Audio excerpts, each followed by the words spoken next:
Well, yeah. Burrow is a unicorn in so many ways. Not yet. Oh shit! We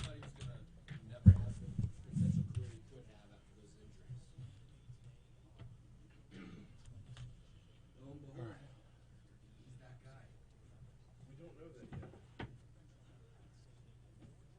I mean, I wanted it to be. I mean, he hasn't had like real success yet, but dude.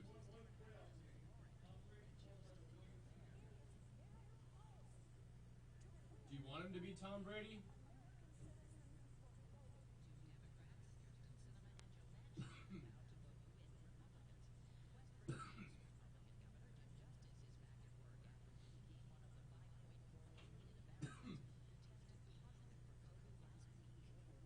All right.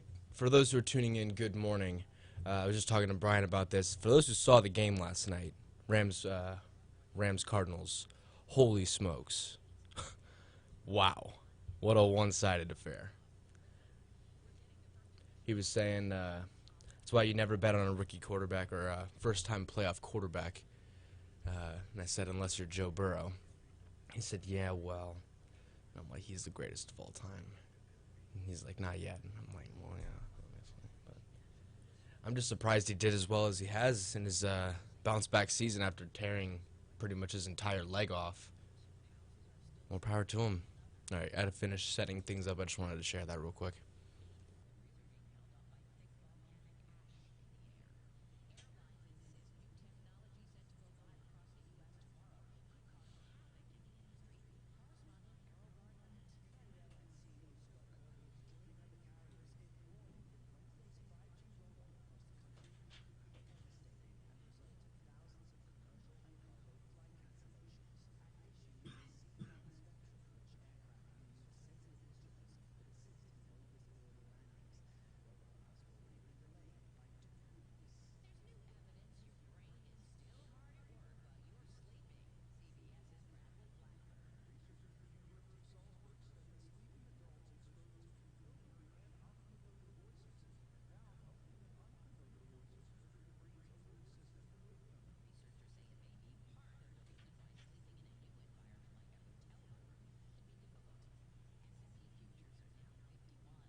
6:06 at Talk 107.3 FM, WBRP. Good morning, everybody. Brian here with you. Jake producing. We call it Mornings with Brian Haldane, off and running on this Tuesday morning. A lot of jobs talks today. A lot of talk about jobs today. In fact, a couple of different segments. We'll cover that. Here's the guest rundown. We got T-Bob Hebert coming up at 6:35. Brian Kelly has filled out his staff as LSU's head coach. Who are all the assistants and what can we expect? Well, 6:35. Tune in or stay tuned. 6:50. Mark Mills is going to join me. He's with yesterday we had someone on from Real Clear Politics. Today it's Real Clear Markets. Mark Mills has a new book out that is intriguing to say the least. It's called The Cloud Revolution. I want to talk about the Great Resignation. The number of people either quitting their jobs or not going back as a result of the pandemic. Is this all about supplemental unemployment benefits, which have long since run out? Or is there something deeper, which means something's on the horizon? Mark Mills at 6:50. In our 7 o'clock hour, the jobs talk will continue. Maggi Spurlock is going to join us for our segment with the Baton Rouge Area Chamber. Talk about the regional jobs portal, helping put people in touch with the jobs that are looking for them. Then we'll talk about the upcoming redistricting session. Stephen Procopio is the new president of the Public Affairs Research Council. He's going to join me at 7:35. In our 8 o'clock hour, 8:15, Attorney General Jeff Landry is going to be on the hotline. Going to talk to Jeff about that win in front of the Supreme Court last week about the vaccine mandates. We had Liz Merle on to talk about it last week. She was one of the ones that was actually arguing in front of the Supreme Court. Going to get the bird's eye view, the 10,000-foot view from Jeff at 8:15 about not just that, but did you see the win they got against the student loan company Navient, however you pronounce it? Yeah, going to talk about that as well, and Jeff's got a couple of other things going on we're going to cover. Outside of that, 9 o'clock this morning, bonus content just for YouTube. If you're not following us on YouTube, you need to be. Go ahead and look up Mornings with Brian Haldane on YouTube. Subscribe while you're there. Oftentimes we will have interviews that maybe they'll play back at a later date, maybe they won't, but they are set to be YouTube content. A former Delta Force veteran and retired Lieutenant Colonel Brad Taylor is going to join me. He's got a new book out called End of Days, and you're not going to want to miss this. He is 21-year veteran of the U.S. Army Infantry and Special Forces, including 8 years with the 1st Special Forces Operational Detachment, Delta, more popularly known as Delta Force. Looking forward to this conversation greatly. Brad Taylor at Heads Up, 9 o'clock for the YouTube audience. Right now, though, getting our show started off, and you're going to hear a lot more about this during Top Stories and Trending a little bit later on. Can we have a few more shootings? I mean, a few more? My goodness, y'all. Yesterday was quite violent, not unlike the weekend. You had a shooting at a hotel, a shooting off North 38th. A father reportedly shot his adult son during a domestic dispute. Then last night there was another homicide as well. I know everybody likes to pin the blame on law enforcement when this stuff happens. I don't see how you stop it before it happens. Oh, then last night, one person shot to death and another is in critical condition after a double shooting on Eddie Robinson Drive. We talked with the mayor last week. We talked with the chief of police last week. We talked with the district attorney the week before that. The conversation needs to continue, but it's getting so alarming that a conversation just doesn't feel like enough. Yeah, yesterday, 3 different shootings around town, but leading up to the homicide last night. Conversation is not nearly enough, and we're at a point right now where it's like when we talk about flood mitigation in Baton Rouge. You talk about, yeah, we got this amount of money going over here, this amount of money working on drainage. Yeah, but it's going to rain before you're finished. It's a similar feel with the shootings. It's a similar feel in that you can start to work on a holistic approach, and that is what's needed. You have to have the law enforcement end. You have to have the judicial end, to be sure. You have to have an educational end. Drugs play a huge part in this, too. a very huge part in this. But throughout it all, anything you're working on within is going to take time, and there's going to be more shootings before you get to the finish line. If there even is a finish line. Anyway, we'll be talking about that a little bit more during Top Stories and Trending a little bit later on. Got a really stacked up rundown today, so looking forward to it. Tell you what, I want to make sure we stay on time because we got some audio for sports from last night's football game. So let's take a quick break, come back. We'll talk about last night's game. We will talk about LSU basketball in the polls. That's coming up in just a little bit. First, I got to tell you about the folks over at Complete Collision Center. 2 locations for Complete Collision Center. 19511 Plank Road in Zachary, 9848 Perkins Road in Baton Rouge. That is Perkins just east of Bluebonnet. Actually, if you're physically looking for them, you're not going to see them from the road. They're actually a little bit behind a kind of a strip shopping center there. 9848 Perkins Road is the physical address, though. 768-9898 is the phone number, 768-9898. Look, I tell you every day, they have the ICAR Gold Class certification. What does that actually mean? Well, it puts Complete Collision Center in the top 15% of collision repair businesses nationwide. They hold the industry's highest standard for training up on the latest repair techniques. They know what can be repaired, what needs to be replaced, and how to spot hidden damage. And hidden damage, spotting hidden damage and replacing or repairing hidden damage is unbelievably important when it comes to getting your car back on the road safely. Check them out online at CompleteCollision.com, CompleteCollision.com. Don't let who you choose to repair your vehicle be your second accident. Check out CompleteCollision.com. Quick break. When we come back, we'll wrap up the playoff weekend, and we will talk about LSU and the polls next. Don't get caught because future volatility could be one of the biggest threats to your portfolio. Hi, I'm Gregory Ricks. I'm giving you a complimentary download to download called. All right. It's too hot with this on. It's too cold with it off. I don't know what to do.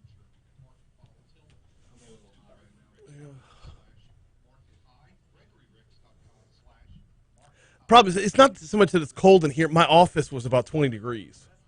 So, yeah. I have to remind myself as you were doing your live read. Say again? When you're doing your live read, I had to remind myself when you're like, check out CompleteCollision.com. And I was about to hit it, and then I was like, wait, just give it a sec. And then you said some more stuff, and I was like, okay.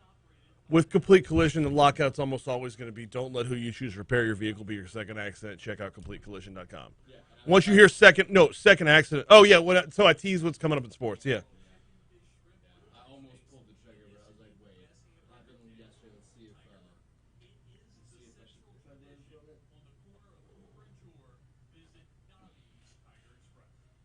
Any of these interviewees coming in person? T-Bob.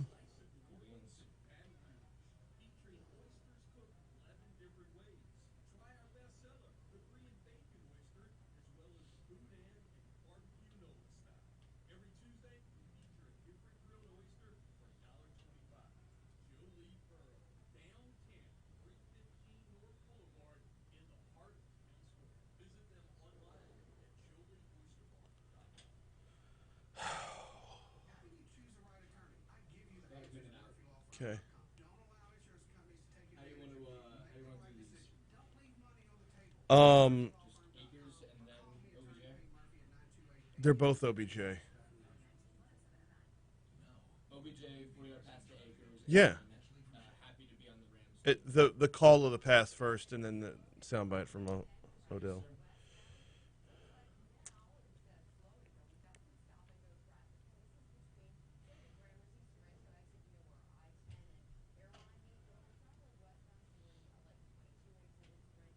was wondering if they were going to make it the full thing for the Musical Artist Wall of Fame for last year. Yeah.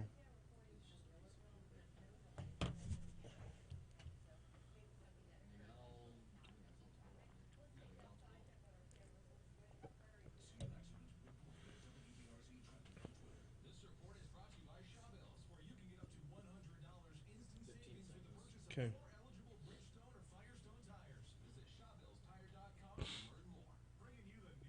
you want me to give you these cues, or do you not really? Don't really need them. When I did sports, they were constantly doing that, and it just kept both of us in check.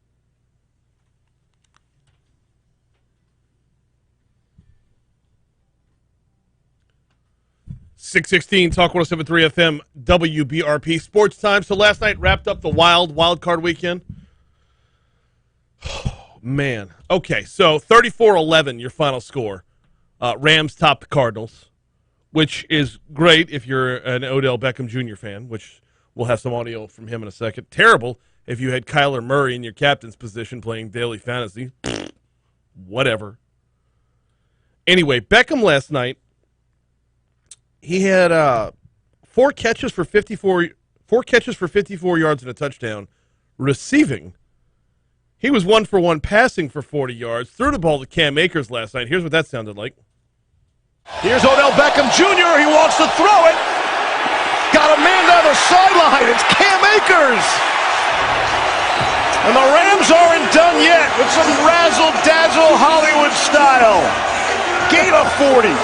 OBJ to Akers, the longest play of the night.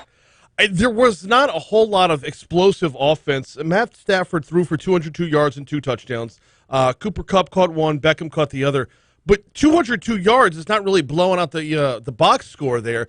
It's not that the Rams were super great on offense. Is that the Cardinals were just abysmal on their end as well. Kyler Murray, 19 of 34 for 137 yards. No touchdowns, 2 interceptions. Odell Beckham Jr., after the game, happy he made the decision he made when going to L.A. I feel like there's just a lot of speculations and, words that are thrown out there when it comes to me and my name, and I just know who I am and what I'm capable of for a team, and just to be able to be here and be a part of something special. This is truly a special group, and we have a special opportunity in front of us, so it's just about making the most of it. We got a very tough challenge coming up next week against arguably the greatest of all time in the Tampa Bay Buccaneers. Just got to get prepared, get focused, and get back to work.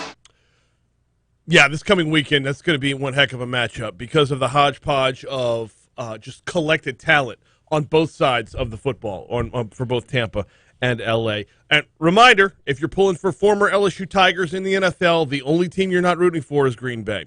Over to college basketball, LSU men drop 1 spot in the polls down to 13th after not scoring for like the last 5 minutes of the game, or losing out on a 17-2 run to Arkansas. LSU drops to number 13 overall on the men's side. The women move up 1 spot to number 11. It's going to be tough sledding for Will Wade's Tigers if they can't go into Alabama and pull off a win tomorrow night. They'll be at Coleman Coliseum on Alabama's campus tomorrow night. I believe it's a 6 p.m. tip-off on our sister station, Eagle 98.1. Let me double-check on that start time just to make sure. 6 p.m. tip-off. It'll be on our sister station, Eagle 98.1. Pregame will begin at 5:30. The game will also be televised on ESPN2. No midweek game for Kim Mulkey's Tigers this week. They won't be back in action until Sunday right here on Talk 107.3 FM. But they do move up to number 11 overall. Whew, about to crack that top 10 if they can keep it going. All right, 620 at Talk 107.3 FM. We need to take a quick break. We're going to check the Fox Business Report. We are going to check traffic, and then we're right back at it.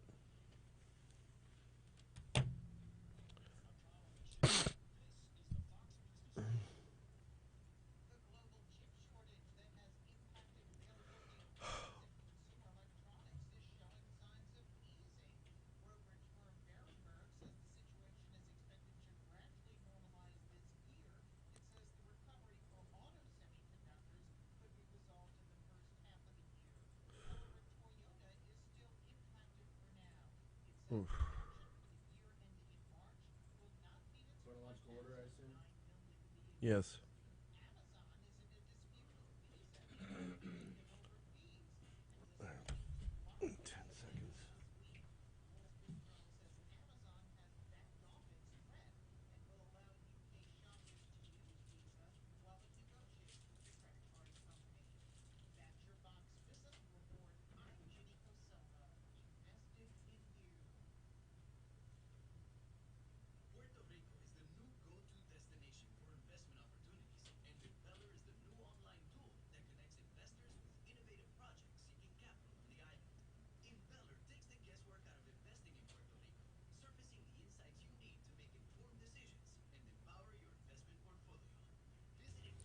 Good morning, Renee. Good morning, Clinton.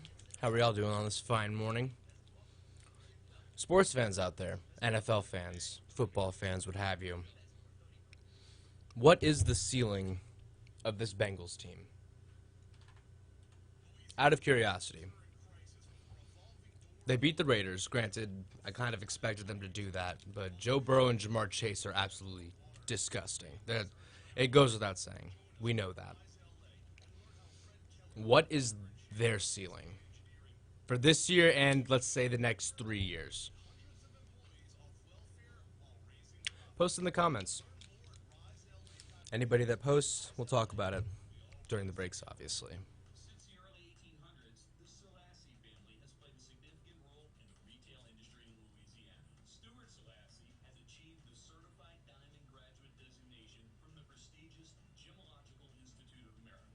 What that means to you, whether it's appraisals, design, build, repair, or diamond sales, you have an expert you can count on. At Selassie's, you make all the right choices. Selassie Jewelry and Fine Gifts in the heart of the Ditto Springs Antique District. Find them on Facebook. Gents manicure spot needs an extra pair of hands. Someone who's handy with everything from nail files to spreadsheet files. Morning, Eric. What do you mean by next week if I was betting? Do you think they'll get eliminated next week? Who? I'm talking about the Bengals and the ceiling on Joe Burrow and Chase. Do they make it past the Titans? They're getting Derrick Henry back. Yeah. It's a tall order, but Trey Hendrickson has had another career year. He got like 14 or 15 sacks in the regular season, which obviously is pretty good.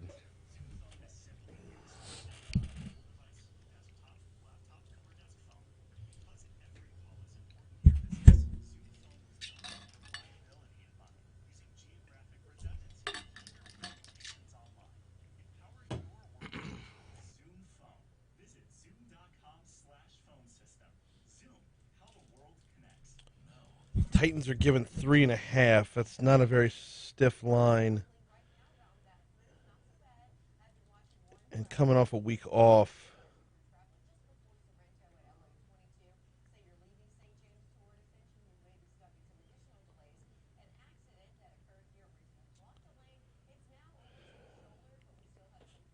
Wouldn't we all, Eric?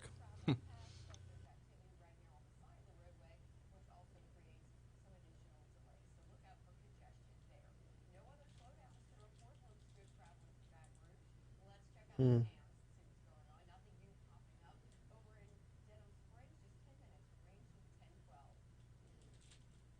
an accident? Report it at WBRZ Traffic on Twitter. This report is brought to you by Shawbills, where you can get up to $100 instant savings with the purchase of 4 eligible Yeah. Bridgestone or Firestone tires. Visit ShawbillsTire.com to learn more.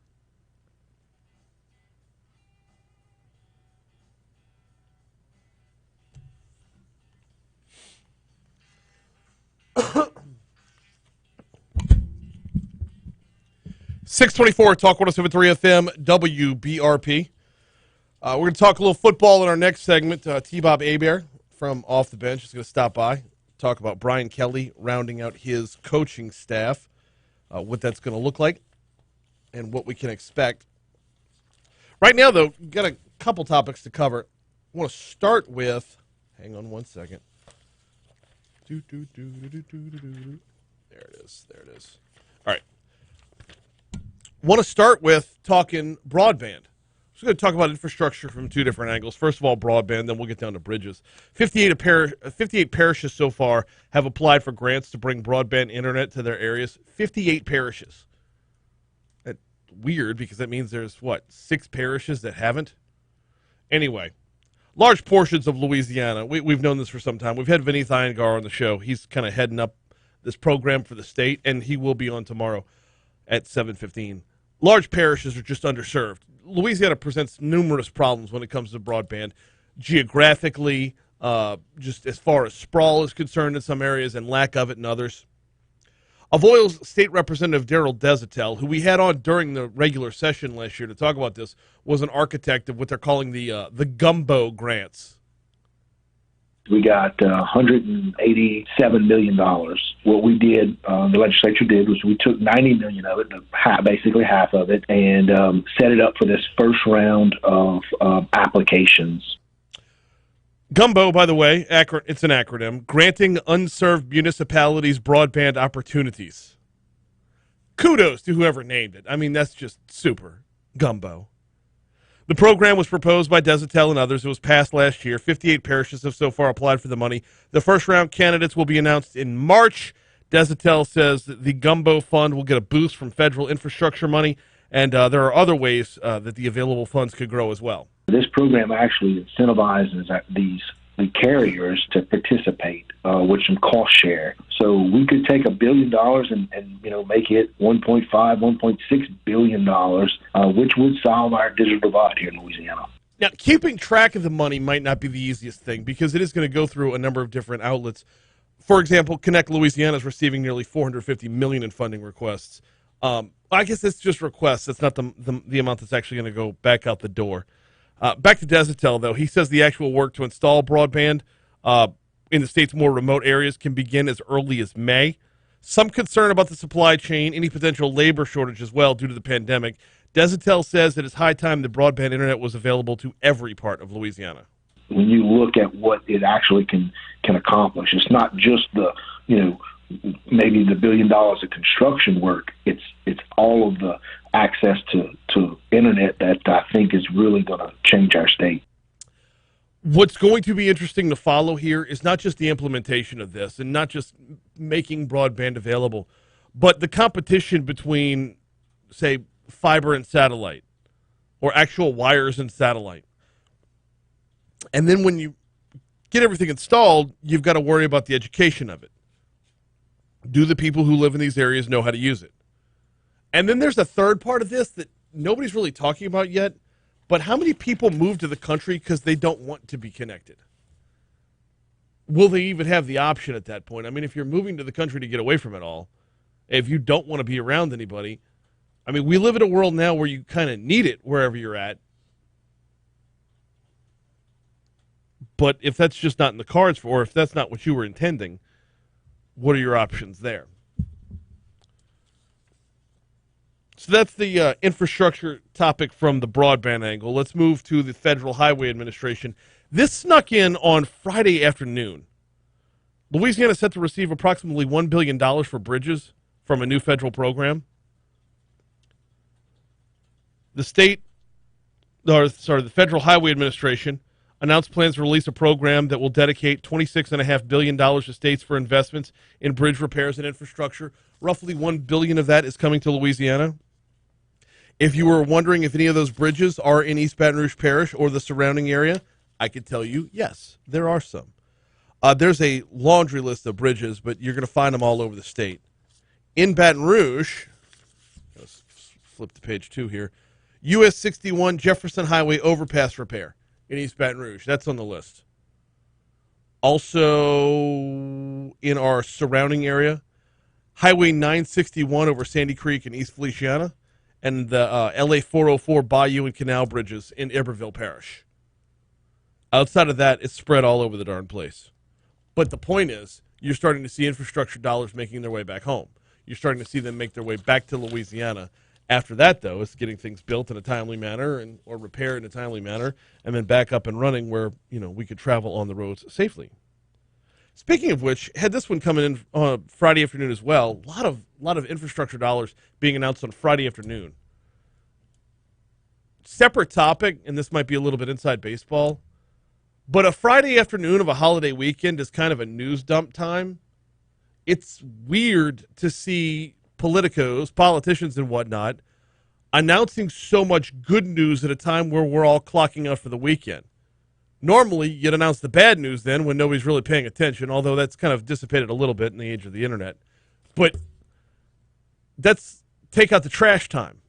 That's not tout your big stories time. Anyway, Congressman Troy Carter on Friday afternoon announced another $202 million for Louisiana's bridges as well.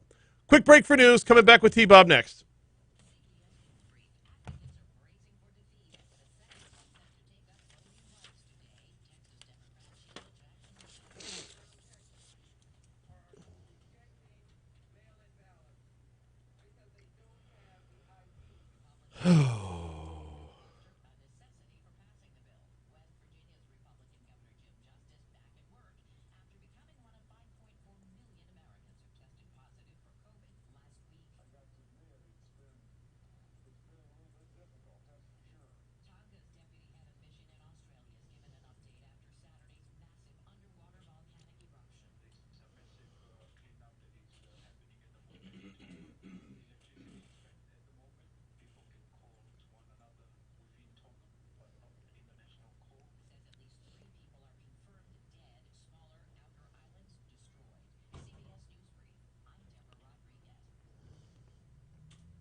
But yeah, Eric, back to your comments about the Bengals and the Titans. I say if Derrick Henry comes back and resumes the form that he had in the beginning of the season, then yeah, it's over. It's very little chance. I'm not going to completely just shut out the opportunity for Joe Burrow and Jamar Chase because they're pretty decent. But yeah, if Derrick Henry plays like Derrick Henry, then it's a tall order, to put it lightly.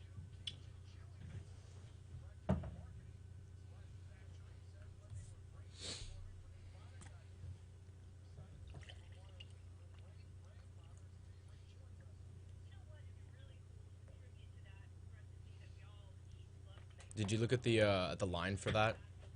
Was it that game you looked at? Yeah, it's 3.5. 3.5. Titans minus 3.5. Huh. Which seems relatively tight to me, considering the Titans are the 1 seed. Yeah. And they maintain that. Well, they played just as well without Henry as they did with him. I don't know. This Derrick has been a Henry, weird NFL season, though. He doesn't. He's not going to make that much of a difference in the line. I don't know. It's just been a weird season where, like, granted, I'm new to keeping up with the NFL as much as I am now, but it feels like the amount of upsets that have happened due to, like, injuries or COVID. Like, the 1 seed is... It's impressive that they got 1 seed because they didn't have Julio for pretty much the whole season. They missed Derrick Henry since week 7. But then again, their division is buns. Julio's over the hill. A.J. Brown's their guy.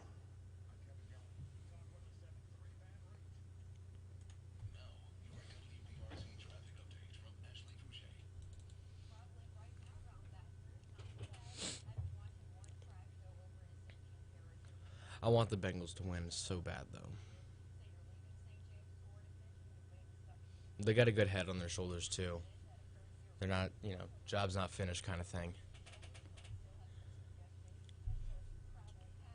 Yeah.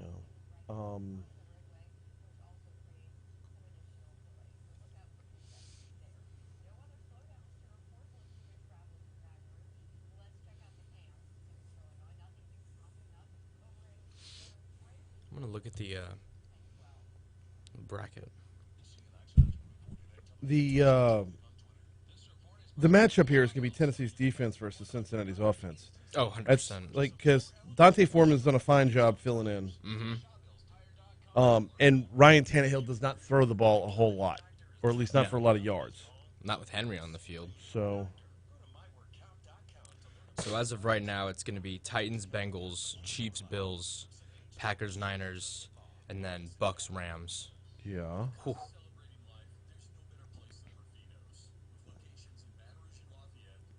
God. If you'd have told me in the beginning of last season, like before the season started, that the Bengals would be as far as they are, that's crazy to me. I just didn't think Joe Burrow would come back like that.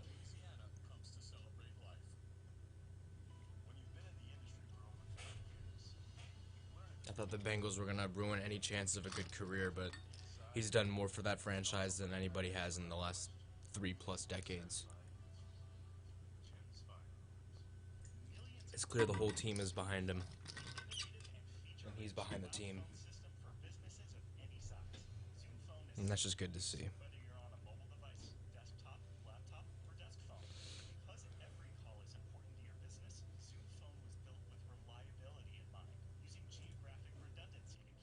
Yo, come on in. What up, Jake? Not much. How you doing? Zoom.com/phone system. Zoom, how the world connects. This is a court-ordered notice. Current and former Volkswagen and Audi owners or lessees may be eligible to receive payments and other benefits from a legal settlement related to allegedly defective Takata airbags in their vehicles. Is included. And to file a claim, go to autoairbagsettlement.com or call 1-888-735-5596. AutoAirbagSettlement.com. Or 1-888-735-5596. You know, you ever hear the commercial for the app that gives you like 25 cents a gallon back on your gas? No. I'm dying to know if that's true. Yeah, get Upside. 25 cents a gallon? Yes. That seems. I have no insane. clue. Yeah, I have no clue if it's true or not. What's the angle? How are they making money? That's what I want to know. Yeah, that's a great question. My gut tells me it's like a subscription. You know what? Let me see about the app. Because it'd be weird to like pay each time maybe advertising. I don't know. I've never downloaded it before. I always hear the app while I'm on the road, or I always hear the ad while I'm on the road. I never think about it once I'm back wherever I'm going. So, I mean, that's crazy.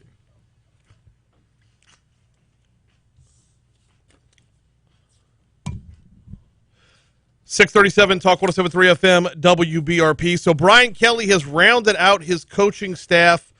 We know who will be on the sidelines for LSU football next year in a coaching capacity. Joining us now to talk about that from off the bench, T-Bob Hebert. T-Bob, welcome, sir. Yo, Brain, what's going on, man? Oh, nothing much. Just trying to figure out who's going to be who and who's going to be where for next year.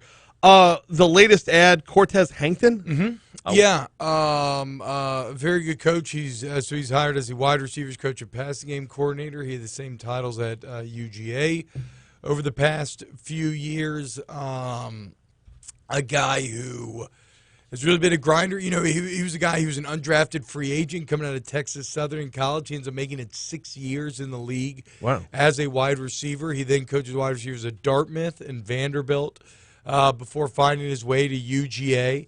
And he's a Nolan native, a St. Aug grad. So another Louisiana background added to the staff, someone who's young, who's had a lot of success in a very similar role, and will now be bringing those talents back to Baton Rouge. He's also got a really interesting philanthropic history where, like, everywhere he's been involved, whether he's up at Dartmouth or Georgia or wherever, he's just always involved in the community. He just seems like a great coach and hire really all the way around. So he rounds out the whole staff. Mm-hmm. What were some of your takeaways about the formation of this staff and who LSU or who Brian Kelly's gone out and gotten? I think it's an interesting mixture of some kind of Brian Kelly chief lieutenants. Okay. Right? Like a Mike Denbrock, who has been with Kelly since the 90s at Grand Valley State, Notre Dame.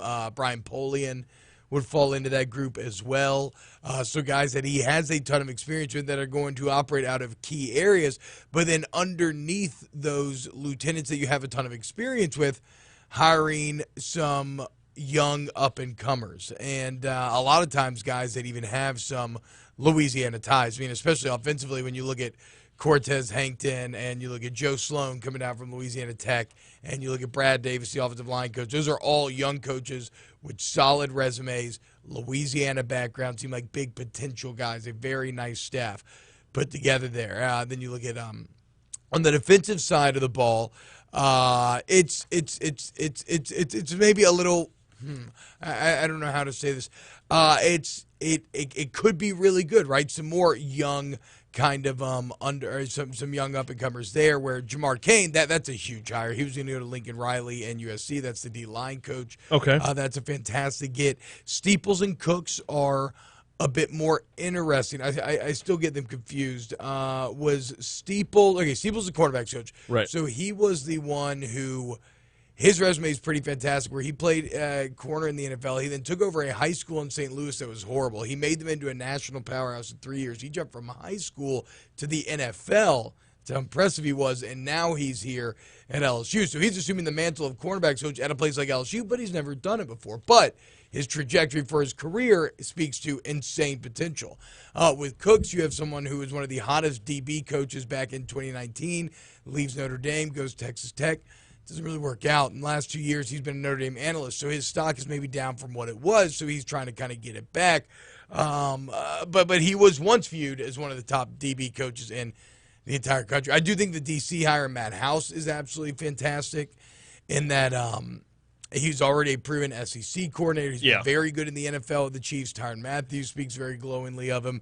And then obviously you can't get through this without mentioning Frank Wilson, who is basically the recruiting head coach and the ultimate Louisiana tie guy, a veteran, salty to lead kind of all these other younger recruiters as well. So, yeah, Frank Wilson is probably the biggest splash from a recruiting standpoint, and he's going to have his work cut out for him because there's a lot to replace this year. Yeah. I think Matt House is probably my favorite hire of the whole thing because if you can play defense at Kentucky, or if you can coach defense at Kentucky, you can coach defense pretty much anywhere. Yeah, in 2018, he had, he's known for getting the most out of his personnel. In 2018, he made that into a really good Kentucky defense. They ended up winning 10 games, and then he goes, and what has he been doing the last 3 years? He's been with the Kansas City Chiefs playing for Super Bowls. And, it's interesting because Tyrann Mathieu has always been critical the last couple of years of how undisciplined and some of the bad technique that LSU, kind of how poorly coached they appeared to be at times the last couple of years. And when House was hired, he immediately tweeted about, like, if nothing else, this team will be very well coached on that side of the ball. So the complete makeover is done. In the end, there's only one holdover, and it's Brad Davis, who kind of isn't even a holdover considering he only joined Orgeron's staff in the summer before this last year. Late in the summer before this last year, yeah. Yeah, I keep going back to the last few weeks has been the prescribed burning of LSU football, a bit like an old forest choked with undergrowth and invasive species. You have now burned it to the ground, and you have planted the seeds of the future, and we'll just see what those seeds will bear. So that's an interesting takeaway because as an LSU fan, we haven't had to deal with this full cleaning house since, the DiNardo era? There's been holdovers all the way through. From Saban to Miles, there were holdovers at coordinators. Yep. From Miles to Orgeron, obviously, he held on to a bunch of people. You never had to relearn all the names at once. No, this is the first time, like you said, basically since Saban took over. So, you're talking about that's why I keep going back to the prescribed burning. Because that's very rare, right? That's very rare, and that's a long time for things to remain relatively stable like that. And obviously, going from the national championship to 500 seasons in a row dictated that some extreme change was needed. And now you enter a new long-term era with Brian Kelly where, because he has his contract, he feel confident to make these sort of sweeping changes. Steeples and Cooks, probably the biggest question marks because, not just because of they're up-and-comers for sure. Well, Cooks followed Kelly from Notre Dame. But you're talking about as bare as the cupboard's ever been for a place that's billed as DBU. Yeah, it is interesting that they would be, right, if you're if you're Steeples, you're taking over a cornerback room that just last year had Eli Ricks and Derek Stingley Jr. and now has no one. Almost literally no one, right? Exactly. Dwight McLaughlin now leaving and going to Arkansas. I think the entire defensive side of the ball has a huge challenge to try to kind of recapture what the LSU defense used to be. And I'm not saying you're going to be the Georgia defense of this year. That would, trying to get to a goal like that would take years of roster building, but at least to be respected and feared once again a bit, which without a doubt they have not been the last 2 years. Learning curve versus expectation. It's tough to say right now. Like, we kind of have to see how this roster will continue to shake out. LSU is number 1 in the transfer portal rankings right now. I want to know how these other final spots are filled this recruiting class. But a safe place to start always does feel like if you can do a 9-3 regular season, which puts you at 5-3 in the SEC in year number 1. After the back-to-back 500 years, I do feel like that would be a pretty big success. Reasonable expectation at the same. LSU fans, we're notorious for just getting out of our just out of sorts with the expectations. That's but you look at the last 2 years and going 500 a couple years, and I think if you're being objective, you can accept that there's this stuff doesn't happen overnight. Yeah. What's coming up on the show today? We got Coach Kim Mulkey stopping by at 8:30. She comes by every Tuesday. Nick Underhill talking Saints at 9 a.m., talking NFL playoffs, LSU Alabama basketball coming up here tomorrow in T-Town, so a little bit of everything. Well, do me a favor. When you see Musso up there, smack him in the back of the head for pushing the Cardinals so hard. All right, will do. Appreciate it. Off the bench coming up 7 to 10 on our sister station 104.5. He is T-Bob Hebert. We always appreciate the time, brother. We got your money now coming your way in just a minute. Going to check traffic as well. Then Mark Mills is coming up next.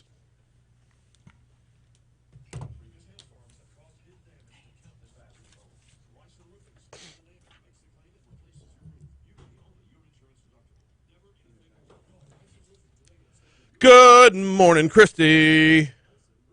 Welcome in, boo. I'm saying that without even opening up the YouTubes yet. I should open up YouTube.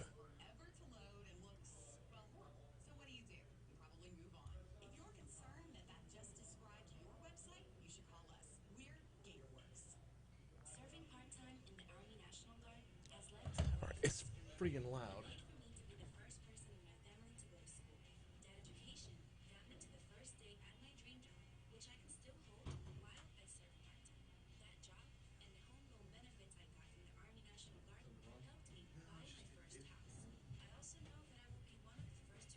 It can't.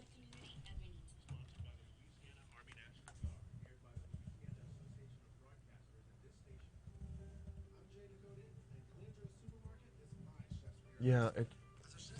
In order to skip past the short that's in there that puts it in one ear, I gotta turn it way up, and it's loud. I feel like it's bleeding over onto the YouTubes. Although I don't even have YouTube open yet, so I don't even know. All right.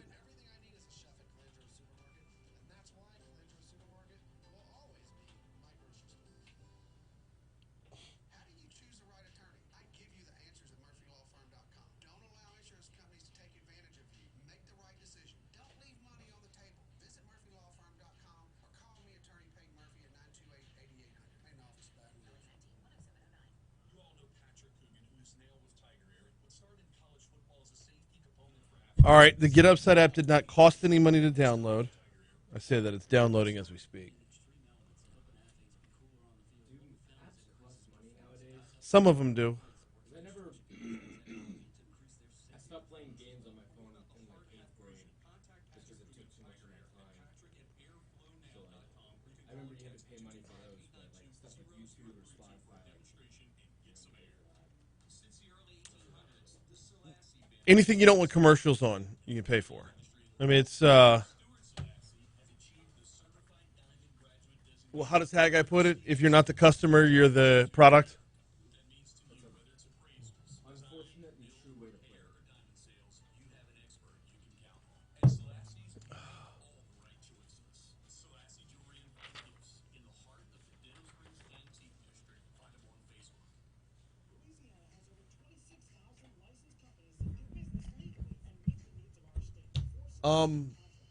We haven't even gotten to traffic yet. Hey.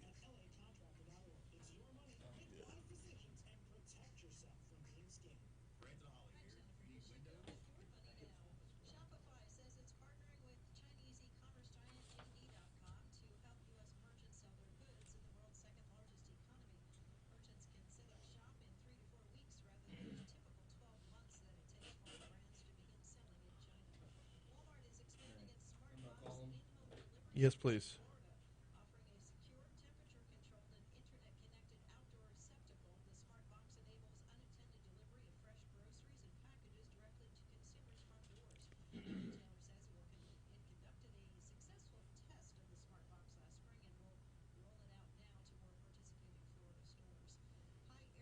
Morning, is this Mark Mills? Oh, it's sounding good. You gonna be ready for us in about 2 minutes? I'm sorry? It'll be going until 7 o'clock. For about 8 minutes. Thank you. Please hold.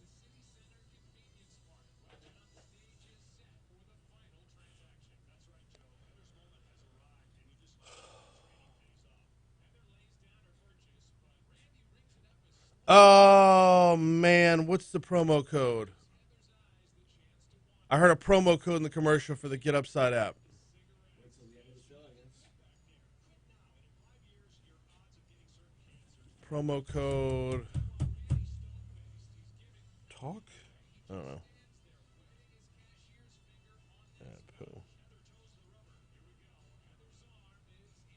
You get a bonus 25 cents off your first like 100 gallons or something if you use a promo code. Use promo code. Was it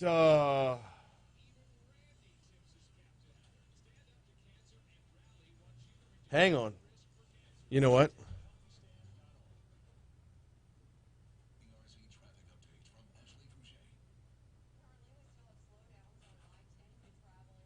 Ha.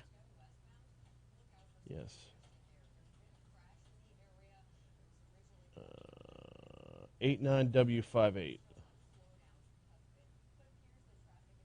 Oh no.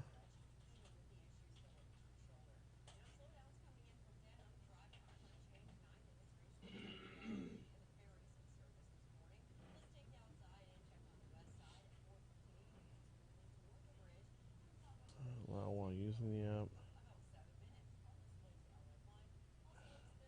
Oh, nuts. All right, well, it kicked me out. Now I can't do it.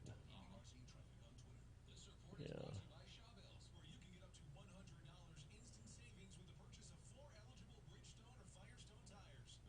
Buttholes. I thought Oh, this is cool. All right. 6:53. Talk 107.3 FM, WBRP. The Great Resignation has been an ongoing topic on this show. Most of the time, though, it's revolved around the idea of just getting people back to work with where we are in the pandemic. The debate was long over the enhanced unemployment benefits and the like. But there might be something bigger afoot, which is why we're reaching out to Mark Mills right now.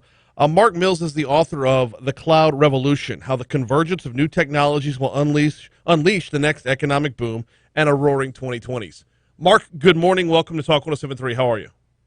Good morning. Thanks for having me here. No, glad to have you on here. Glad to be talking about this. I was reading up on it a little bit, and so most of the debate about the Great Resignation has been over people just not wanting to work, but your take is a bit different. Spell out your take for us.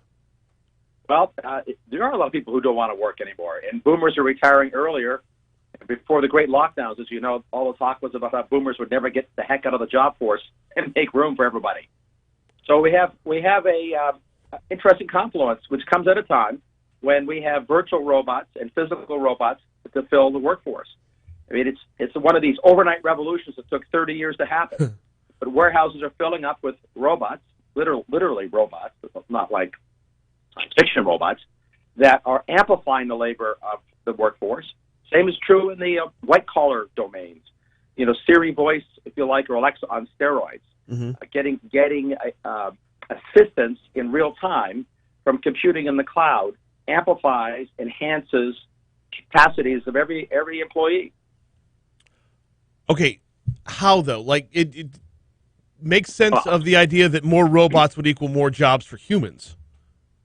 Well, first of all, there are fewer humans who want to work. That's the challenge. The reason we need robots now is we have a shortage of employees. We have lots of employers who want to hire people. Let's just think about in the warehouse again, which is at the heart of one-click e-commerce. All the goods that flow through there don't just stay in packages on pallets. They have to be sorted. So you need a robot to help people to do the sorting and do the shipping. Similarly, if you're trying to figure out what to do, if you're a construction worker, you don't have to go back to the drawing board to a blueprint or ask a supervisor. With augmented reality in the cloud, it visible in your work safety goggles, you can see what the instructions are for what the next step is and where the boards go or where the bricks go. Those kinds of things are no longer science fiction. They're actually entering the workforce when there's a shortage of labor. Mm-hmm. So as far as if the labor shortage continues while the boom happens, are more people just going to be left behind? No, I think it's quite the opposite. The idea that people are being left behind is anchored in the idea that robots are eliminating work. They increase productivity. Machines have always increased productivity. Mm-hmm. Human beings have always invented machines to make us produce more and better products with less labor. That's been the goal of humanity for hundreds of years. So you get more output, which creates more wealth, which creates more businesses, new kinds of jobs. Again, the problem that we have now, the Great Resignation and the Great Retirement, the so-called silver tsunami as the older skilled trades retire out, is there's a shortage of skilled trades, a shortage of both the intellectual white-collar and blue-collar employees willing to go to work. That's where robots and automation fill the gap. Instead of eliminate work, they make the people who work able to be more productive and get paid more. how industry specific is this going to be? We've seen a number of industries where, automation has taken over. Here in Baton Rouge, we've got a huge Amazon fulfillment center being built right now. What are some of the fields where we're not used to seeing automation, but we're about to? Well, I'll come back because I think it's good since Amazon fulfillment center is there. We'll come back to the warehouse. Warehouses have been populated by people driving, forklifts, handling boxes, moving things around on conveyors. There have been very few robots in warehouses.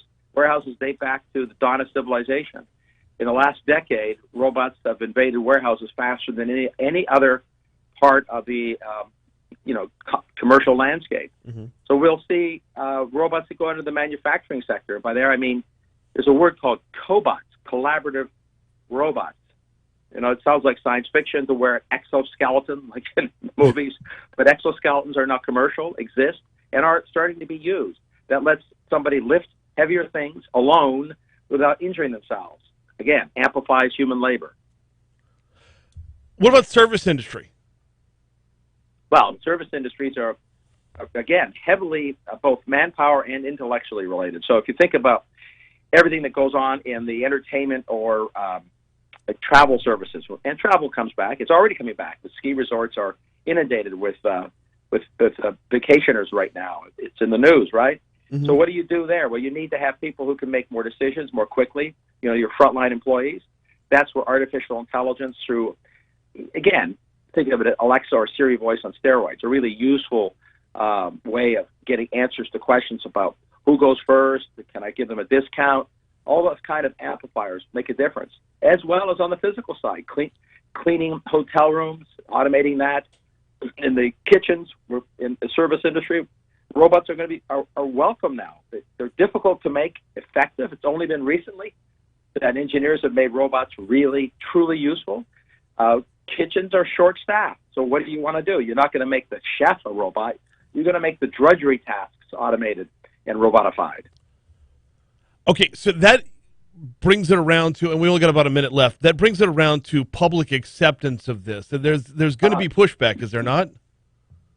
Well, maybe. I think not, frankly, because, again, if you get better product, better service, let's say you already use a virtual robot when you use Airbnb or Uber or mapping programs. Those are not just calculations or communications. That's a virtual robot in the cloud giving you advice on the best route to take when you drive somewhere, giving you advice on what to rent or what ride you can get. These are not calculation computing functions. They're advice-giving functions, which is the classic definition of automation and robotification. People have obviously embraced it because when it works and works well, human beings like their products and services to be provided faster, cheaper, better. That's what automation does. That's what robots do.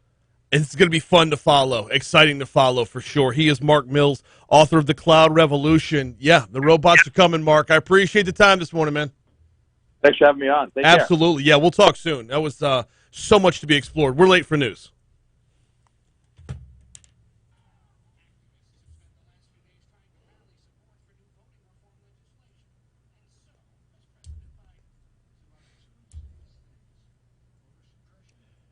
All right. I shouldn't have opened this shit. I shouldn't have opened this shit. I should have waited to see what exactly I need to do in order to claim. All right. This will be fun. I have a full tank of gas. I don't even need gas right now. This will be a fun little experiment.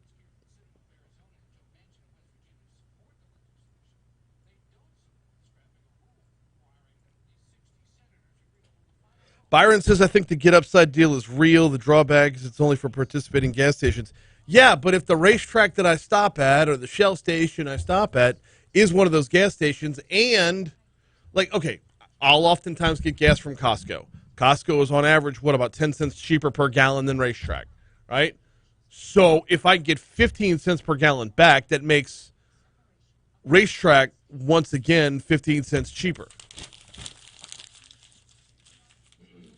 Let's give you some price breakdown to be sure. But I'm also looking at restaurants and groceries in here.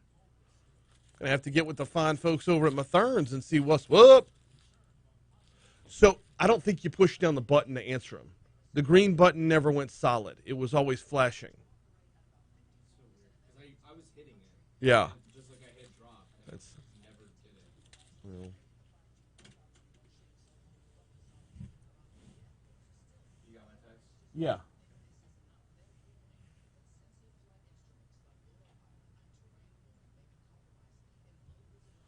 Troy says, I believe the theory that more robotics creates higher employment, but there's got to be a delay in transitioning people from factory floor to the support room or control booth. Maybe we're there.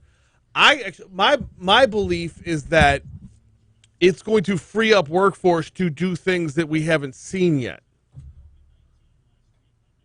You know, employment didn't go down when the assembly line was created. Employment didn't go down when the first robots were put on the assembly line. People had to find something new.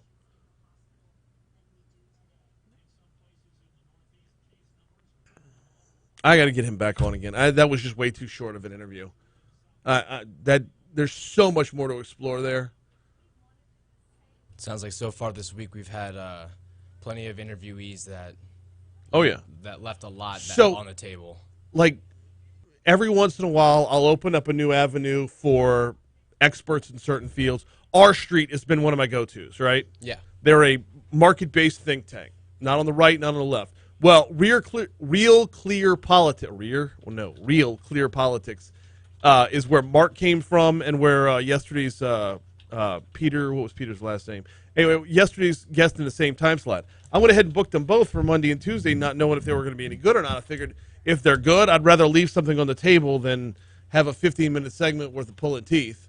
But they were, I got it. But they were both really, really good. So I'll take it. I'll take it. Good morning, Renee. Good morning, Clint. Good morning, Eric. Good morning, Byron and Troy.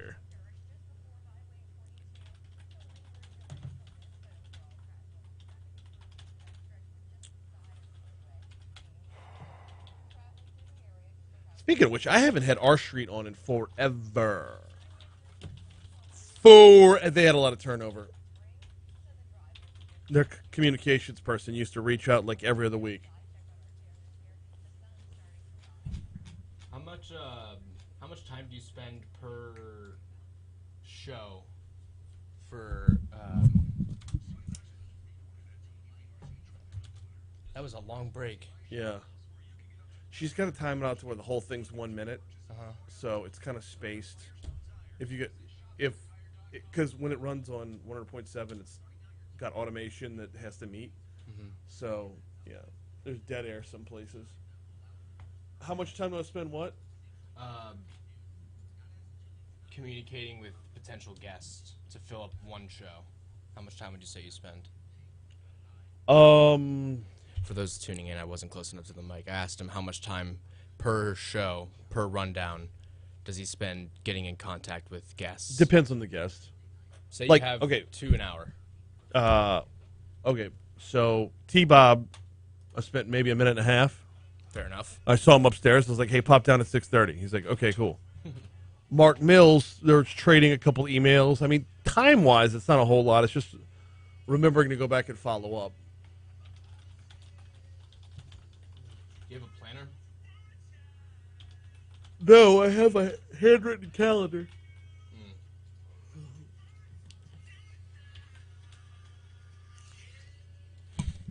7:06. Talk 107.3 FM, WBRP. Mornings with Brian Haldane rolling right along. Hour 2 coming your way right now. He's Jake. I'm Brian. You got us for 2 more hours before we hand things off to the Fox News Rundown. You got us on air. You've also got us on YouTube. If you're not watching the show on YouTube, you need to be. There's a whole lot of bonus content that we get when we go to break on air. We're still going on YouTube. If you're watching us on YouTube, go ahead and hit that subscribe button. Busy hour coming up this hour. We're talking with Maggi Spurlock in our next segment. We're talking about the regional jobs portal from the Baton Rouge Area Chamber. Then let's start to get you ready for the upcoming redistricting session. Stephen Procopio from the Public Affairs Research Council is going to hop on the board as well. Hop on the phone, not up on the board. Whew. Been moving fast this morning. Don't even have my feet under me yet. We're an hour into the show. All right, it's time for top stories and trending. Let's get it.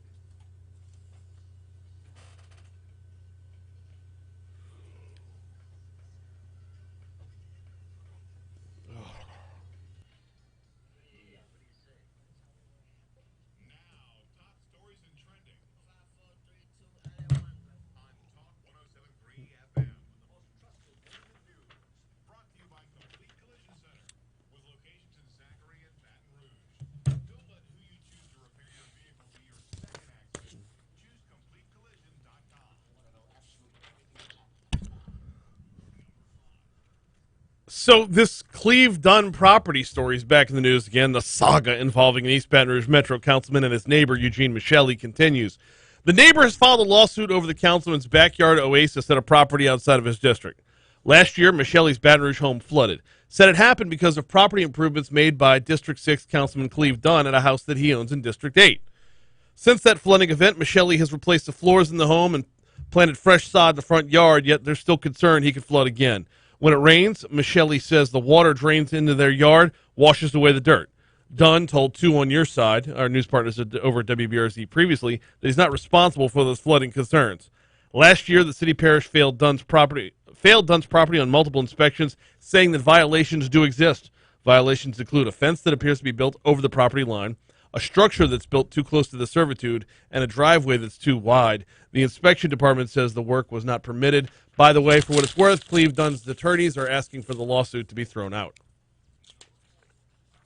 The search for Southern University's next president and chancellor continues. And in fact, continues today and tomorrow. The System Search Committee meeting today and tomorrow to interview semifinalists virtually.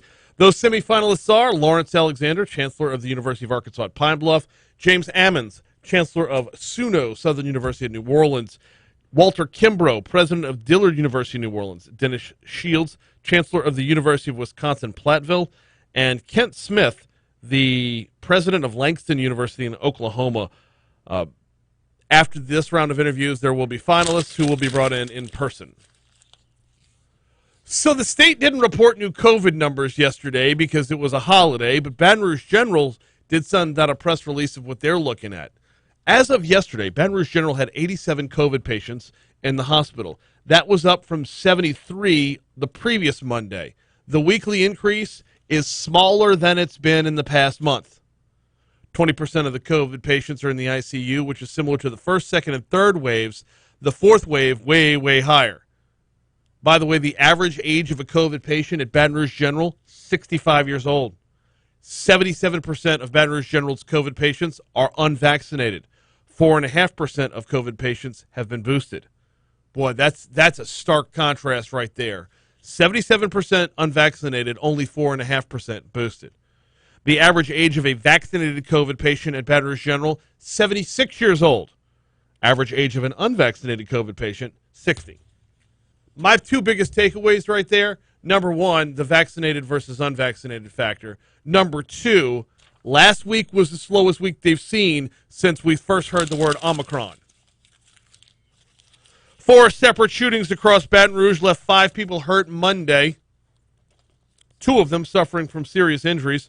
BRPD responded to a shooting around 11 a.m. at the Oyo Hotel along Airline Highway near the I-12 on-ramp. Officers said 1 person was wounded but did not expand on their condition.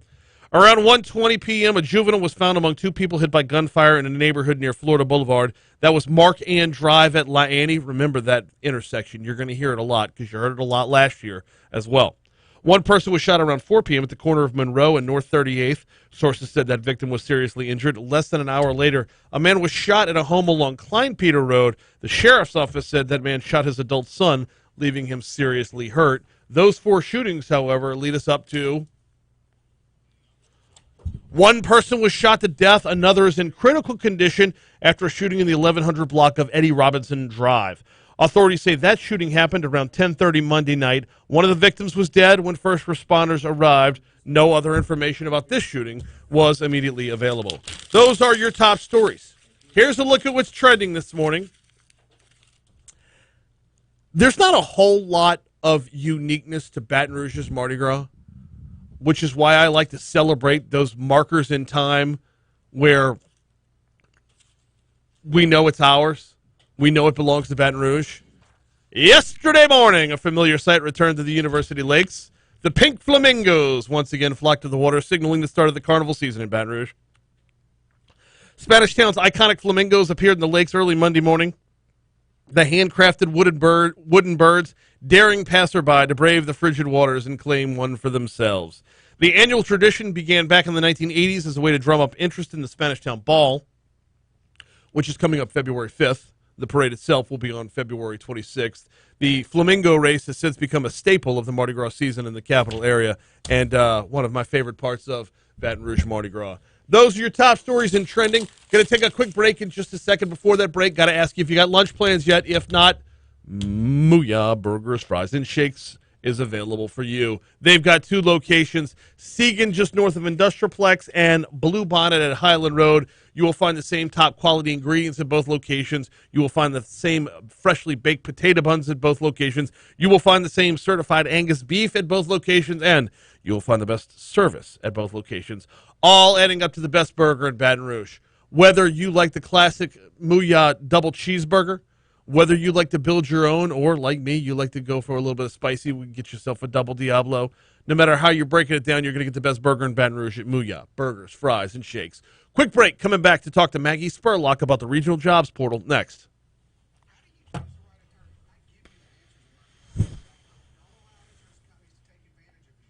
What's a handwritten calendar? It's my rundown. I just print out a ton of rundowns. I have a number of built-in segments, so those are already marked off. Like Top Stories and Trending, like Franz every Wednesday, like the Baton Rouge Area Chamber every Tuesday at 7:15. So, yeah, it's like one of those phone book things. It's absolutely like one of those phone book things.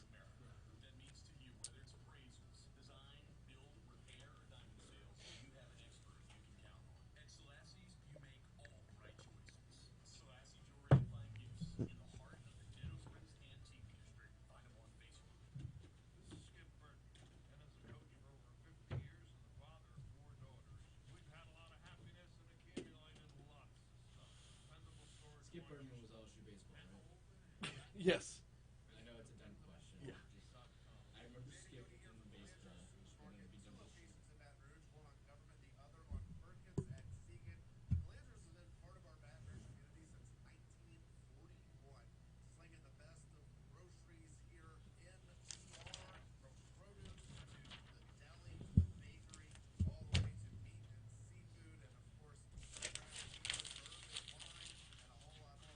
By the way, I'm recording my podcast today, so I can stay and fully. Okay.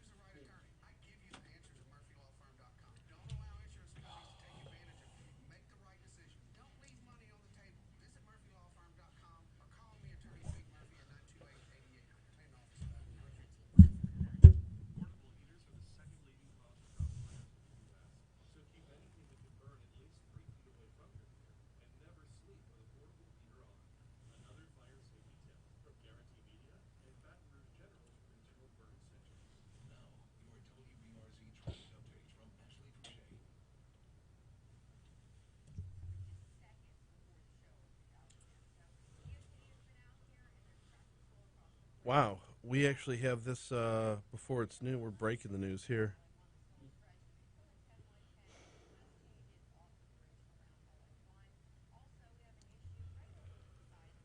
Yeah. Let's get it. Twitter.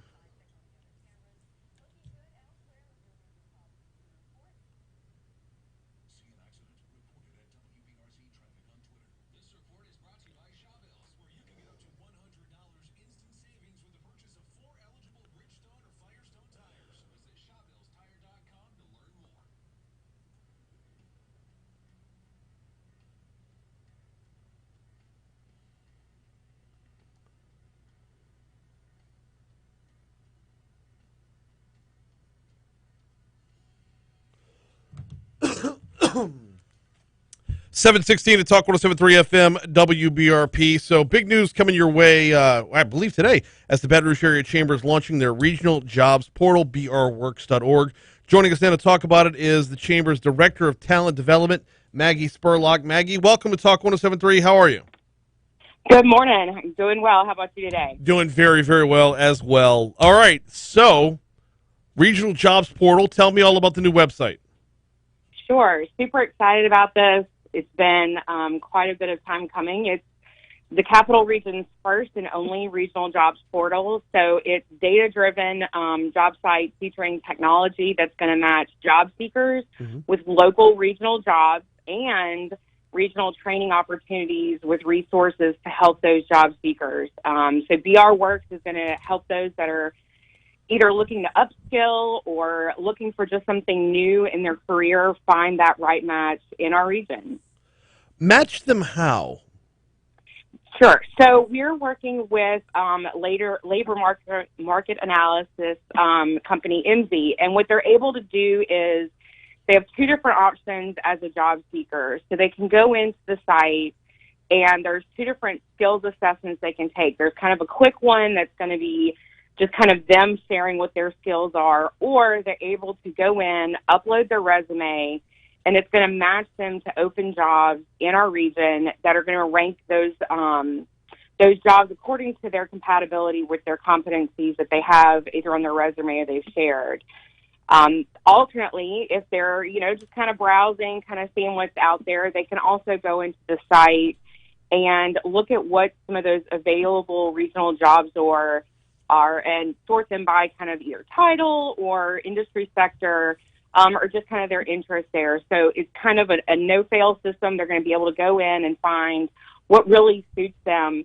The other wonderful thing about it is maybe they see a job on there that's a little bit more aspirational, something that is very interesting to them, but they're not quite there. They don't have all the competencies that they need.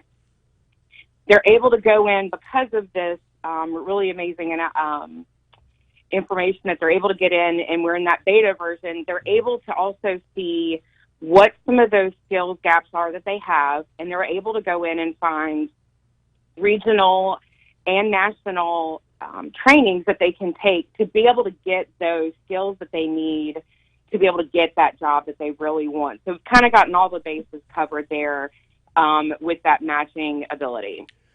So this is something that I adore. I mean, this makes the old school classified ads completely obsolete, because one of the harder things about hiring is rehiring. You invest months in training somebody only to find out months down the road that it's not the right fit, and you got to go back to square one. This hopefully eliminates some of that, correct? Yeah. So what this really started at the beginning of the pandemic with some of the companies coming to us saying, we know that there are skilled workers out there. They've already gone through the HR process. Some of them have the training that we need. It's transferable skills. Help us out. And it started with 8 companies on our site. We were manually uploading these jobs, and we realized we're doing a lot of hard work.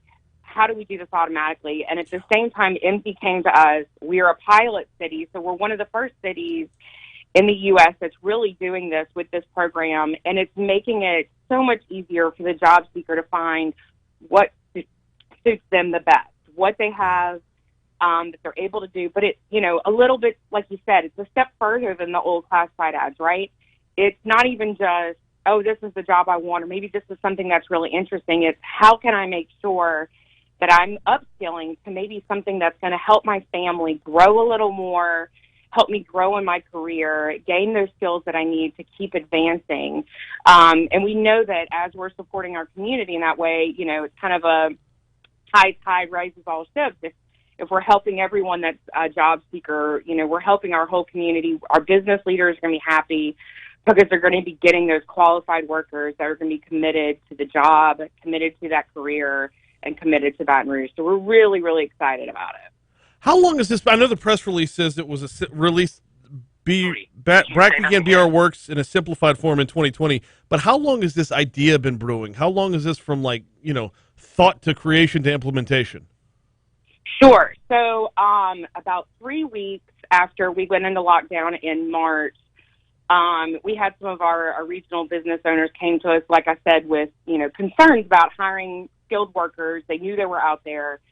And so we'd actually kind of been looking at what it would be. We'd been, kind of assessing our regional partners, our peer review of what job boards really look like out there. And I'm going to be honest, there were some that were really amazing, but they weren't quite hitting the mark for us with that job skill, upskilling piece. And so, even more honest, at the beginning of the pandemic, like everybody else, we were just trying to help people find jobs. We were trying to help our business owners find just the job seekers and the employees that they needed. And so as we began having those conversations, I would say by about October of 2020, we were really starting to say, this is not sustainable because, like I said, it started with 8 companies, but by the fall, we were up to about 100 on the page. We've grown to about 180 as of Friday before the site's going to go live today. And so, that 180 companies, this was just not sustainable for us to manually update. And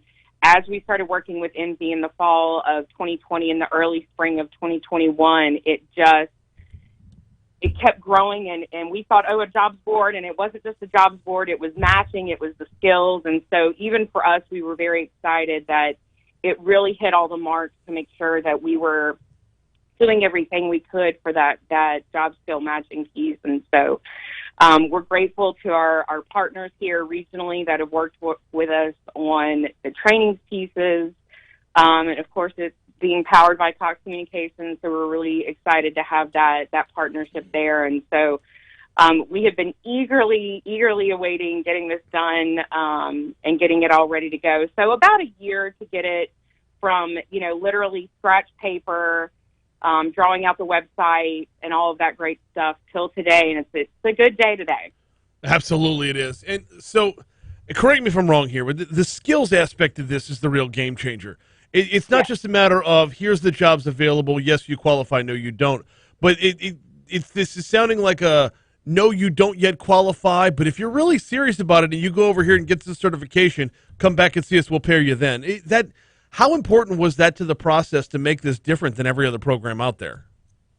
Sure. So, with the talent pipeline, it's super important to have the data that we need to make sure that we can get that accurate reflection of what the region's needs are, right? So it not only helps us with making sure that person's getting that course, and a lot of times it just may be one course they need, right? It may be a 6-week training course that they need.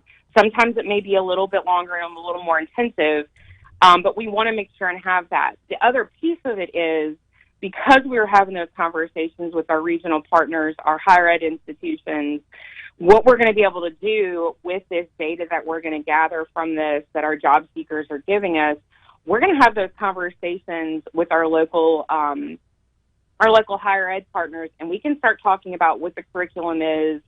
Maybe here's some things that we need to alter. Maybe we need to offer more of this. Maybe we need to look at doing this as an online shorter-term class because we know there's such a demand. So, yes, we're helping that job seeker immediately find that piece to get that data, to get that job training that they need to be able to upskill in the short term, right? So we're helping that person that's looking now. But because of that person that's looking now, we're also going to be able to help that person that's looking in a year, make sure we have the most accurate data, the most accurate offerings. And so as it keeps building, it's going to be more and more accurate with what we need and what we can offer. And that's even more exciting, right? So it's going to constantly build to be a better and better site the more it gets used by our job seekers and our employers. With our employers, I think it's important the more data that you put and the more information you put in those job postings, the better it is. Even something as important as kind of what the median salary range is. We can give them a good idea, the job seeker, an idea of what that salary range is. But if the employer can actually include that in the job description, that's also really helpful for the job seeker, but it's also great for the employer, right? So they're not going to be getting a lot of people applying for a job that may not be ready, right? So they're going to not only have the person that's looking in the right salary range, but they're also going to be coming to them with the right skill set, which is super exciting. Maggie Spurlock, Director of Talent Development. We're talking about Brax launching their regional jobs portal. Maggie, you mentioned early on there's just not a lot of comps for this. Baton Rouge is on the forefront here. We're not really replicating another market's current website. this exploring new ground, it's not the easiest of tasks. No, it's really not. But it's super exciting. We worked a lot with MZ on building this out, and as we go, we're still building things with them and having conversations about making sure that the resource is everything that it needs to be. And so, getting that feedback from the job seeker as well as our employers helps us grow the site. It's super exciting for me to know that we've gone from legitimately updating a website as those jobs come in to something that's going to be such a useful tool for our region. And MZ is such a great partner in that. And, we can go to them and say, we want to see this. We want to see a little bit more of this. Is this something that we understand it takes a little time to build? Let's work on that together to make sure that this is the best resource possible.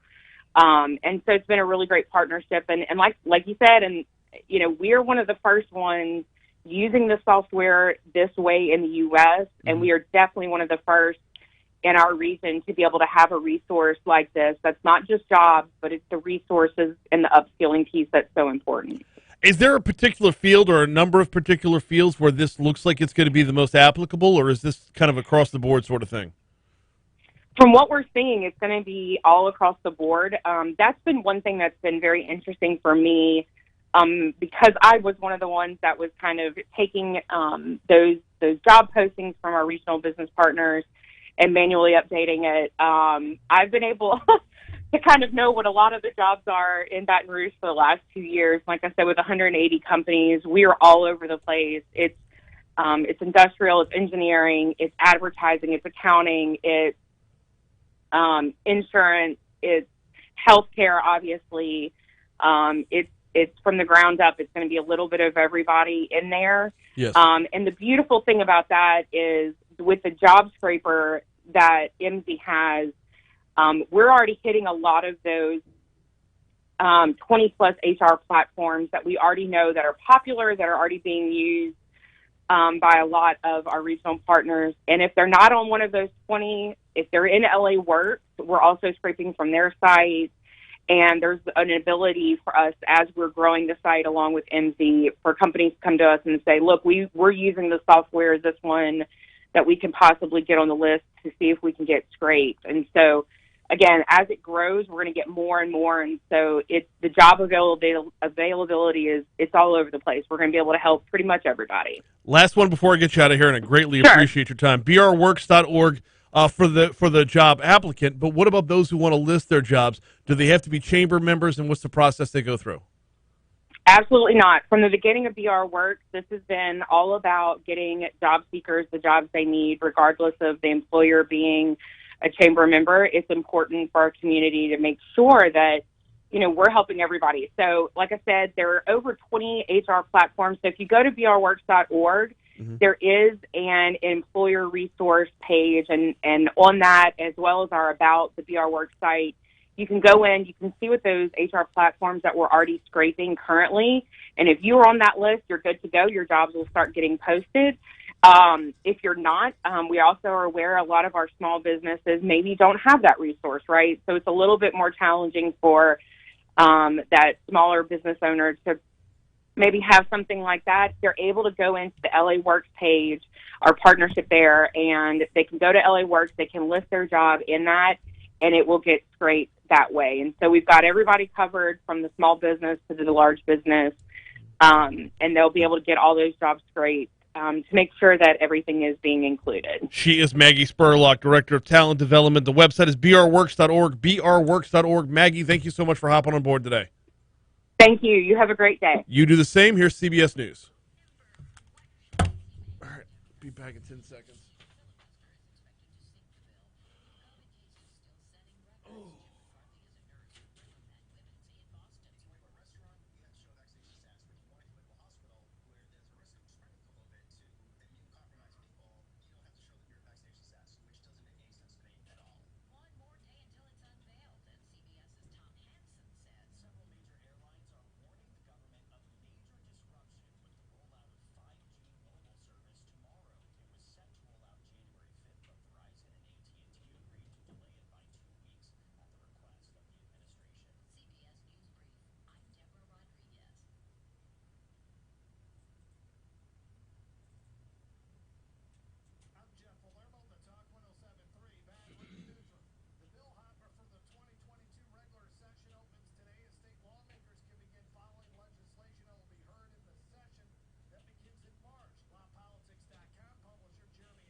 Procopio, yes.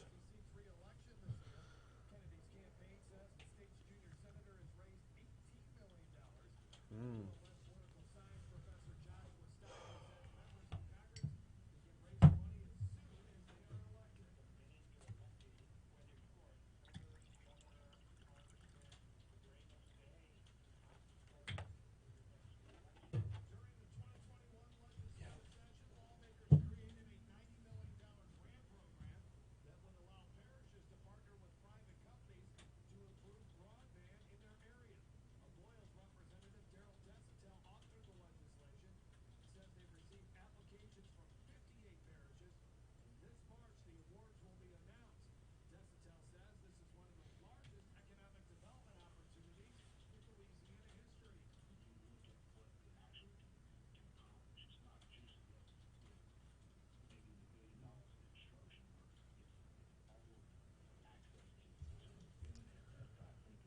What is this?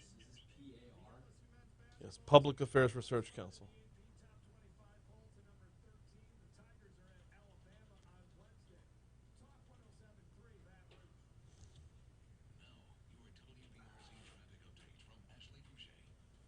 Let me go see if this booted up yet.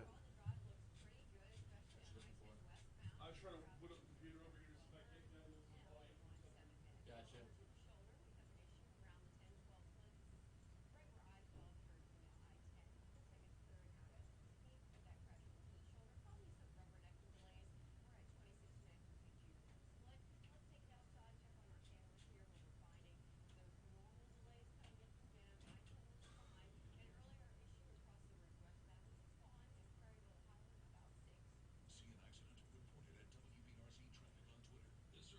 to you by Shawbills, where you can get up to $100 instant savings with the purchase of 4 eligible Bridgestone or Firestone tires. Visit ShawbillsTire.com to learn more. This is a court-ordered notice. Current and former Volkswagen and Audi owners or lessees may be eligible to receive payments and other benefits from a legal settlement related to allegedly defective Takata airbags in their vehicles. To see if your vehicle is included and to file a claim, go to AutoAirbagSettlement.com or call 1-888-735-5596. That's AutoAirbagSettlement.com or 1-888-735-5596.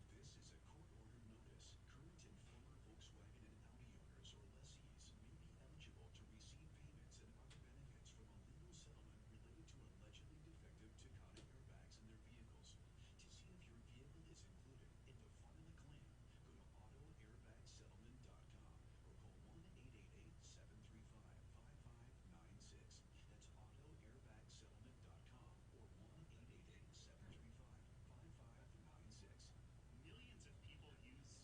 Phone, the innovative and feature-rich cloud phone system for businesses of any size. Zoom Phone is simple to use, whether you're on a mobile device, desktop, laptop, or desk phone. And because every call is important to your business, Zoom Phone was built with reliability in mind, using geographic redundancy Hotline. for communications online. Empower your Hey, Steve, it's Brian. Zoom Phone. We're in break right now, so got to check weather and then coming your way, okay? Thanks.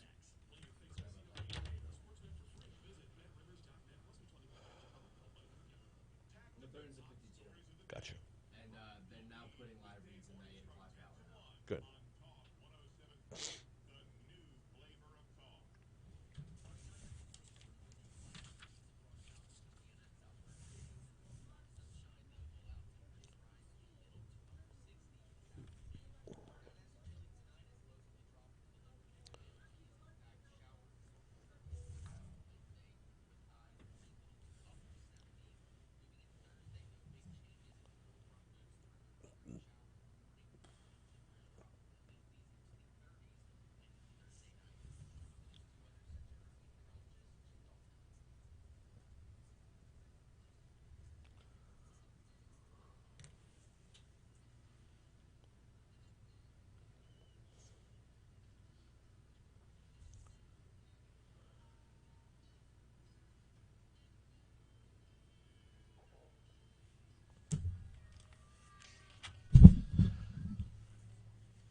.737 at Talk 107.3 FM, WBRP.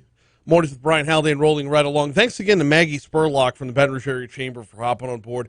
I'm intrigued, to say the least, by brworks.org. Going to be cool to follow that next level of job placement. It's going to be more like, matching on a dating website than just reading classified ads. That should be fun. 2 weeks from today, the state legislature will convene for a special session. a 3-week-long special session to redraw the state's political map from every aspect and every angle. Joining us now to talk about that from the Public Affairs Research Council, their president, Stephen Procopio. Stephen, good morning. Welcome to Talk 107.3. How are you? Good morning. Good morning. I'm doing great. Let's start with the basics to just go over like as a refresher course. This happens every decade. What can we expect from the 3-week session? Sure. So the real basics are we have to make the districts equal. That's why we do the census. So, the purpose of one person, one vote. So all the districts are going to have to be changed to have an equal population. The special session has been called, has got really 6 items. They have to do redistricting for the House, the State Senate, the Congressional District. Bessie has 8 elected seats, and then there's 3 appointed by the governor. The Public Service Commission has 5 seats. And then, this is also kind of interesting, the Supreme Court is also on the agenda. The state Supreme Court is on the agenda. Right. Do they break down by district? They have districts for the state Supreme Court. Yeah, so, and that hasn't been done in a while. Now, they have the state Supreme Court, but they don't have the district courts or the appellate courts. So that's as much as they're going to do in the special session, assuming they even do that. So we do this every 10 years, and this just feels different, and I don't know why it feels different, but it feels different. What is actually different from 2010? Sure, there's really two big things. One is we no longer have to go through pre-clearance. There was as part of the old Civil Rights Law and Voting Rights Act, you had to, if you're from certain states, particularly the southern states, or states with histories of racial discrimination, you had to submit your plans in advance to the Justice Department, and then they had to clear them, and they'd send them back to you. That is no longer the case. So now, basically, you can come up with whatever maps, and then later people will sue after the fact if they think they have problems. So that's one big difference. The other one is more political, in that you have, you really have a divided government, in that you have a governor from one party, and you have control of the legislature by another. And so that actually can make some interesting political dynamics, which we really haven't seen, where you normally have this, and normally driven by the legislature, but there's a lot of input from the governor, whereas here, the governor has the ability to veto any of these proposed maps, and in which case you'll take a 2/3 vote to overturn them, and that could end up in some stalemates. Traditionally, has the governor stepped in with a veto on something like this? Because it is a special session that would come right before a regular session. Would he be burning political capital if he were to do that? I mean, to some degree it would, but he'd be burning political capital maybe for a reason. So, for example, this governor has said he'd like to see an additional minority district for Congress, but he hasn't said whether or not he would veto or not. So, but that's something he could use as leverage to try and push certain things, such as additional minority representation is the one big one that we know of. I'd be curious to find out where that additional majority-minority district would come from, because when you look at Louisiana's population breakdown, I mean, it was difficult to make 2 happen or make the second district happen. I've been curious about that. I know he wants one in Bessie as well, an additional minority district. Right. And people have also pushed for, and not just the governor, and make this clear, there are a number of groups that have said, hey, look, we're about 1/3 of the population of the state, so therefore, it's only reasonable to try to have 1/3 of the elected officials should also come should also represent minorities. So, yeah, so that's not just the governor pushing that. No, 100%. Not just the governor pushing it, but he is on board with it. Now, that being said, you get back to the heart of what's supposed to happen with redistricting. They're supposed to look at a map of Louisiana, break it down amongst equal numbers of population, and then you have to factor in some geographical borders as well. Right. So, yeah, some wonder how minority districts come up in the first place, why that's even factored in, but that it shows you where the potential fights can come up from. Oh yeah, no, definitely. And then now this is just the redistricting that's going on at the state capitol, right? It's the state house, state senate, Congress, Bessie, public service, and then the Supreme Court. Now all the little local jurisdictions have to do their own. So you'll have school boards that are doing their own redistricting, and councils and parish governments, they're also doing their own redistricting. So there's lots of redistricting going on. These are the only things that are going on at the state capitol during the special session. Stephen Procopio, president of PAR, is our guest, the Public Affairs Research Council. Stephen, what is PAR's role in the redistricting session? I know when the regular session comes around, y'all have a whole guide that sets the table for everything. What do y'all do for redistricting? So there's two really big issues. One is our educational role. We're going to make sure people understand the process. Let me tell you, there's a lot of great information out there. We have put out information. We're doing a 3-part series on redistricting. The first one was the overview. The second one's going to be sort of the major issues such as minority representation and the representation of the courts. And then we're going to have our recommendations. So we want people to know. And also there's a lot of great tools out there. People now can draw their own districts. They can go to one of like dozens of different sites, draw their own districts, and actually submit them. This is something we really haven't had as a tool for citizens before. So we're trying to promote that as well as giving them information to do that. And I'm super excited by that. The other big part is we will have, an advocacy role, and we're going to have, our recommendations. We're going to focus on transparency and accountability, make sure people can follow what they're doing. And I'll say so far they've done a pretty good job. They've had these road shows. There's a lot of information out there and what they're looking at. But this is all, this is all pregame. We'll see what happens when we actually get in there and they start changing maps. Folks can upload their own maps. I mean, this sounds like a little bit of a fantasy football angle. Like I could pick my own roster and see how I pair out against those who are in charge. Yes, and so you can, there's lots of different places. We like one at PAR. There's different ones, but there's like daysredistricting.org, which sounds hilarious. But actually, it's a great place, and then they can show you some of the maps that have been uploaded. And then you can, send them in to the two main committees that are going to be working on this. You have the House and Governmental Affairs and the Senate and Governmental Affairs. Now, I can't tell you how much they're actually going to look at each individual map. But, I had someone show me one of the maps they submitted. I thought it was incredibly reasonable, very well thought out. And the person not only did the maps, but they had a whole 2-page write-up on what it meant. And I thought it was wonderful that you could have citizens involved and essentially submitting ideas. And on this very complicated topic, it's hard to represent a map and draw your own map. But, we live in an age of technology where it's possible. Absolutely. That level of involvement on a citizen's level is commendable, to say the least. Too soon to start predicting what's going to happen once this redistricting session opens up. But traditionally, how much do we see from legislators that would be, how can I put this lightly, willing to trade their upcoming agenda for their own job retention? It's never too soon to make predictions. We basically see usually a lot of job protection is really the biggest thing, is that, they want to protect their own districts. And most of that is self-serving. But I will tell you, one of the things that people want to do, if you ask them about their own individual districts, they say, look, I want to keep my representative because they know their representative, they voted for them. And so to some degree, you also want to make sure these people are also represented again. So it's not completely self-serving. But for the most part, the legislators, the House and the Senate, are going to want to have districts that are similar to what they have now. But sometimes that just can't happen. The way the shifts have happened from the, from the north to the south and from the rural areas to the more urbanized areas, sometimes these districts really have to get radically redrawn. So that's just part of the challenge. That's actually where I was going next. You kind of touched on it before I got there, and that is, what are the major shifts that this census showed us? What can we expect in that regard? Yeah, that's basically it. And as more economic development and other issues are pushing people away from the less populated areas to the populated areas already. So you're going to have shifts toward the urban areas. And I say the urban centers, that includes the large suburbs. So the suburbs of Baton Rouge are growing as well.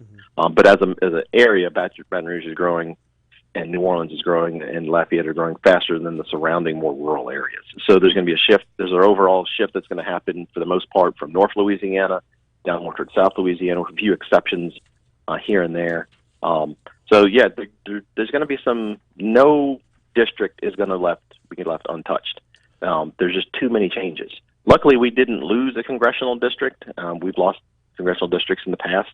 But this time we at least get to keep them, but they'll still have to be rewritten. Even if you put aside pushing for additional minority representation, they just going to have to be radically redone because of all of the changes that have happened and where people live. Yeah, I'm looking at on the Mapping the Future that PAR put out already. I'm looking at that state map parish by parish that shows a breakdown, and nobody really stood still. There was a lot of movement population-wise from 2010 to 2020. So part one's out from PAR. When is part two coming out? Later this week, we're going to be focusing on some of the big issues. Like I said, more representation, looking at the court system. So we'll have that, maybe as soon as tomorrow or the next day. And then part 3, I would assume, right as the session's getting underway? Yeah, possibly even a little bit sooner. We'll see what we can do this week. One last one before I get you out of here. It's Stephen Procopio from the Public Affairs Research Council as our guest. Stephen, I got to ask about the governor's level of involvement. I know he has the power to veto. He's been asked a couple questions about it, but it just the idea of the governor stepping in on this, he has said repeatedly the people should choose their representation, not the representation choosing their people. If the governor gets involved, isn't he doing exactly that? Well, he's not choosing his own representatives in that sense, but I guess he would be stepping in to make sure that you have a fair representative process. And so I don't know that I would fault him for getting involved. What I would like to see him is get involved, but set out clear parameters ahead of time, which he has so far done. At least if he wants to see increased minority representation, and if he's clear in advance, then I think everyone knows what the rules are. They can work around it.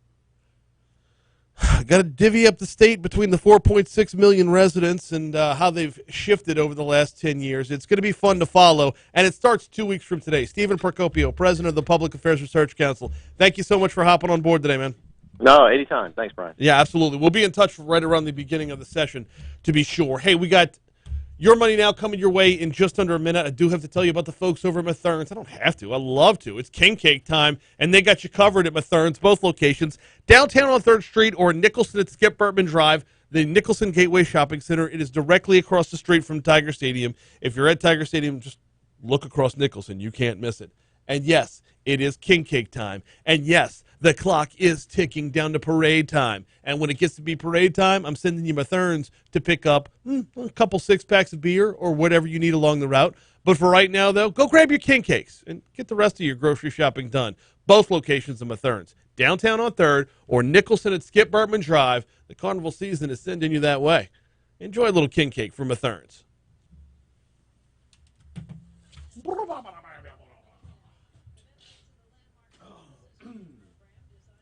You did say Mathern's at 52, right? Yes. Okay. Now I'm cold. Now I'm cold and I'm tired.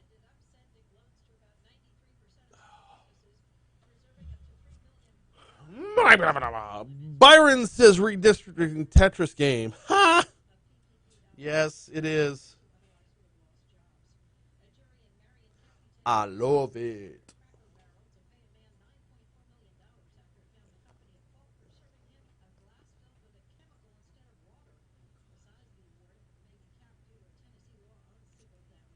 Huh. Do we have somebody coming in for 8:37? No. Do I need cuts for that? No. The next live read you'll have is Hope at 35, and then Go Swim at 52. Okay. Those are next hour, obviously. Okay.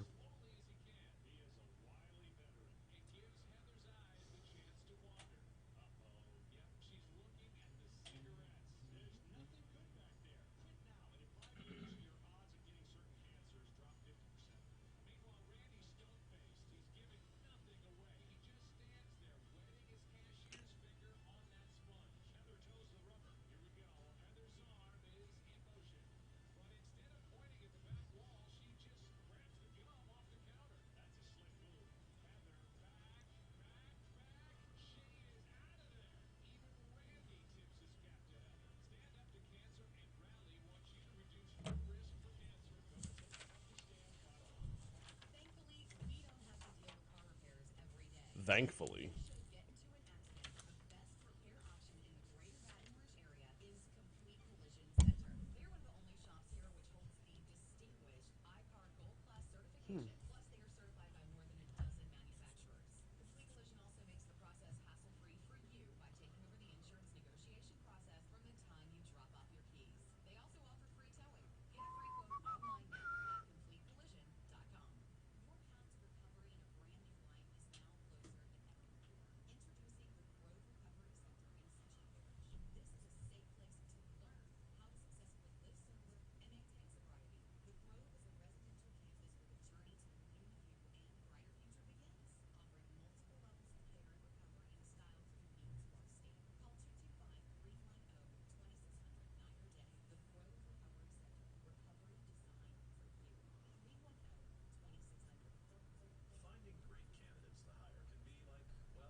I don't care about that. Hey, Brack made it official. They've launched the regional jobs portal. Hey, broke that news.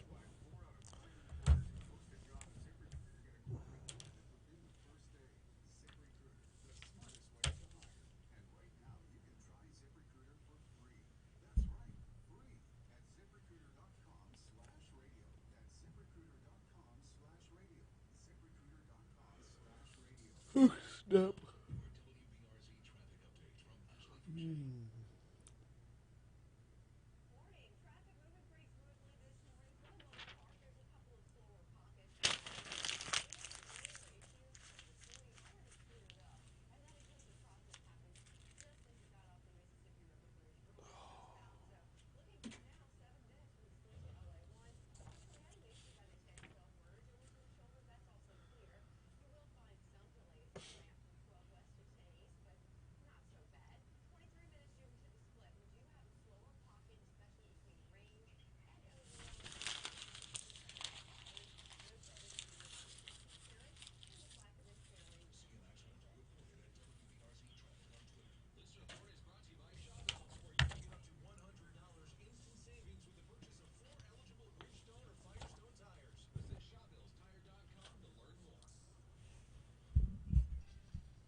.755 at Talk 107.3 FM WBRP. We got CBS News coming your way in about 5 minutes from right now. Thanks again to Stephen Procopio from the Public Affairs Research Council for hopping on board. Talk a little bit about the redistricting session. It's going to be interesting to see it play out.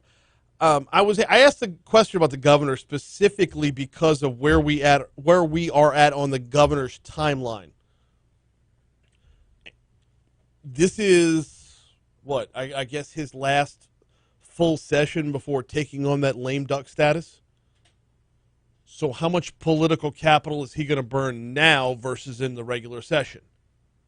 Like by the 2023 session, all the campaigns will be in full swing. The governor won't be able to inhale or exhale without it being broken down as to how the next governor would do things better, right? So whatever the governor wants to pass agenda-wise, he's got to get done this year, this session. And quite honestly, when it comes to his last session next year, it's like you're not going to have time to have the turnover anyway, right? Anyway, we'll watch it play out. February 1st, 2 weeks from today is the first day of it. Right now, it's time for us to get outside of East Baton Rouge Parish. We call it the outside in. Let's go.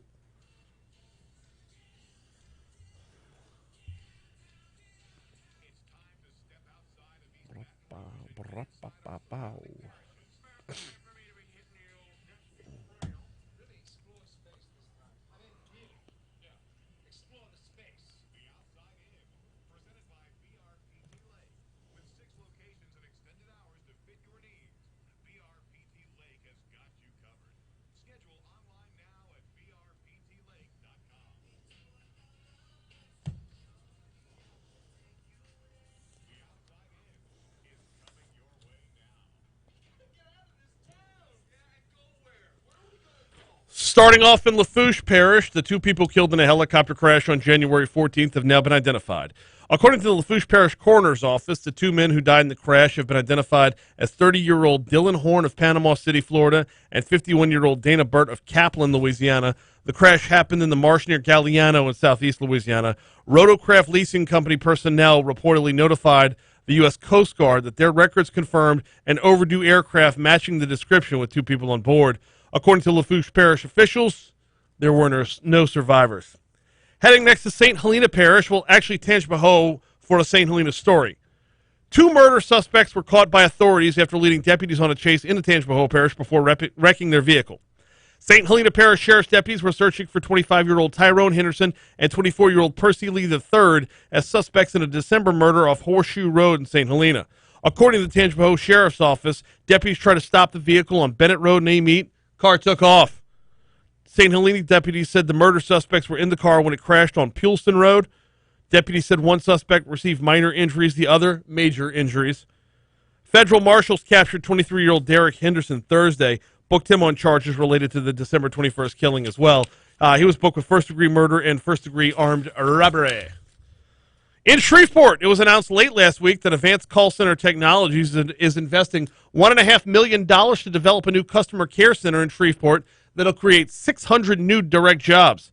Louisiana's Economic Development Department estimates the project will result in 314 indirect jobs as well, for a total of more than 900 new jobs for Louisiana's Northwest region. ACT is moving into the East Ridge Plaza Business Center in Shreveport. They will renovate the site with infrastructure upgrades, equipment installation, and additional parking. Upgrades to the site are underway. Operations are scheduled to commence in March of this year. Closing out in Jefferson Parish, power has been restored to the coastal town of Grand Isle 4.5 months after Hurricane Ida. Grand Isle Mayor David Carmadel says the electricity has arrived just in time for the cold weather. He credits Energy for their nonstop efforts. Carmadel says after Ida's landfall, state agencies and energy workers together put most of the power and infrastructure underground, which will have a huge impact should the next hurricane arrive, anywhere in the future. That's the Outside In, presented by Baton Rouge Physical Therapy. Learn more at brptlake.com, brptlake.com. Here comes CBS News.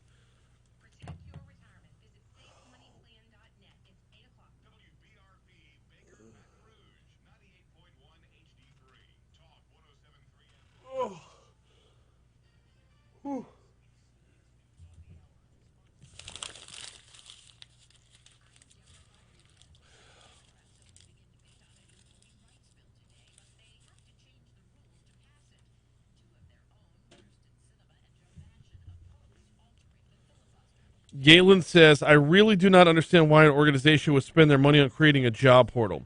Competing against Indeed, LinkedIn, and the state of Louisiana is fruitless and without traffic.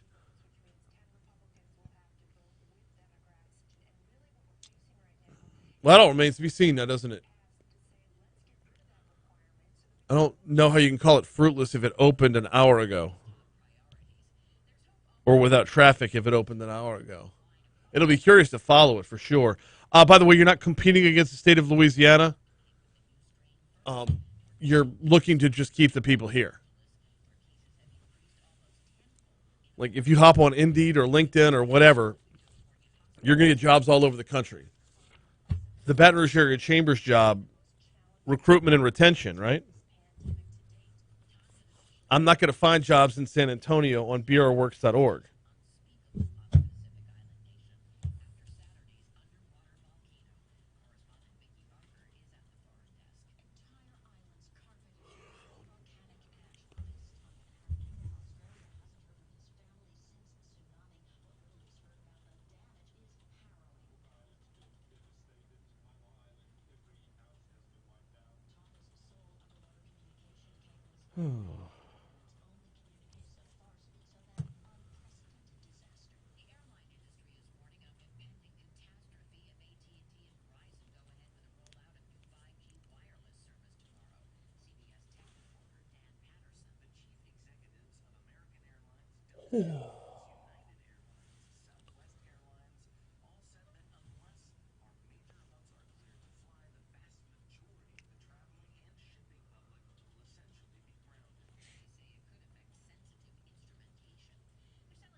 What? That is massive news. What? Activision is being purchased by Microsoft. Cool. That is like, holy cow. That's like Disney buying Lucasfilm for gaming. It's crazy because Activision and Blizzard are in like not financially, public relations wise.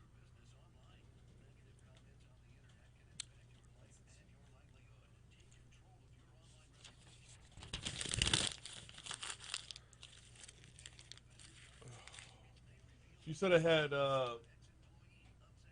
was Hope at 35 and PT at 52.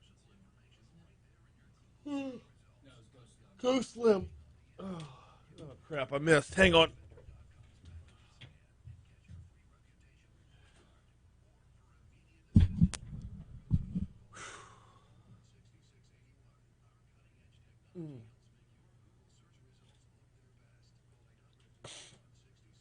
You know what? I'm going to go run up and down the stairs real quick, get my blood flowing again. I'm like, this is 2 nights in a row where I've slept for maybe half an hour.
.806 Talk 107.3 FM WBRP. Hour 3 in Mornings with Brian Haldane coming your way right now. My apologies. I'm eating in the middle of a news break and it kind of bled over. Rocky Road Bar from Go Slim. So good. More on them later on. Hey, we got excuse me, Attorney General Jeff Landry coming your way this hour. Also want to talk about what's going on in the search for the next chancellor at Southern University. Oh, and I'm going to have to try and squeeze a lot into one segment here later on. But I was reading a guest column in The Advocate yesterday about how New Orleans can get a handle on their soaring crime. And it's exactly the same as what we should be seeing here in Baton Rouge. But the interesting part about it is we've already heard this game plan from our leaders. We'll dive into that a little bit later on.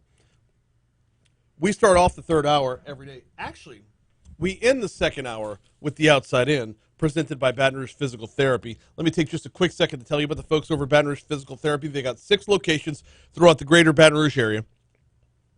You can call them at 917-9185, 917-9185. Get yourself a complimentary screening. Most of the time when we think about physical therapy, we think about recovering from a major accident or injury. This could be so much more than that. This could be just lifting with your back instead of your legs, creating lower back pain. Hunched over a computer, creating neck or upper back pain. And anything else that would fall into keeping you from being your best you physically. Check them out online at brptlake.com, brptlake.com. But call for your free screening, 917-9185. All right.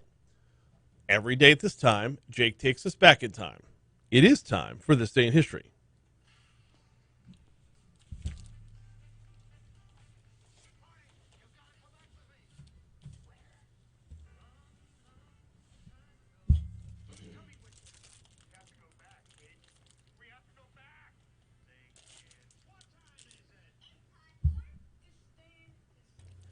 Good morning to all those tuning in. As he said before, it is This Day in History. I'm Jake Barty. Let's get right into it. Yeah, let's do that. Starting things off in 1733, The first polar bear exhibited in America. It was in Boston.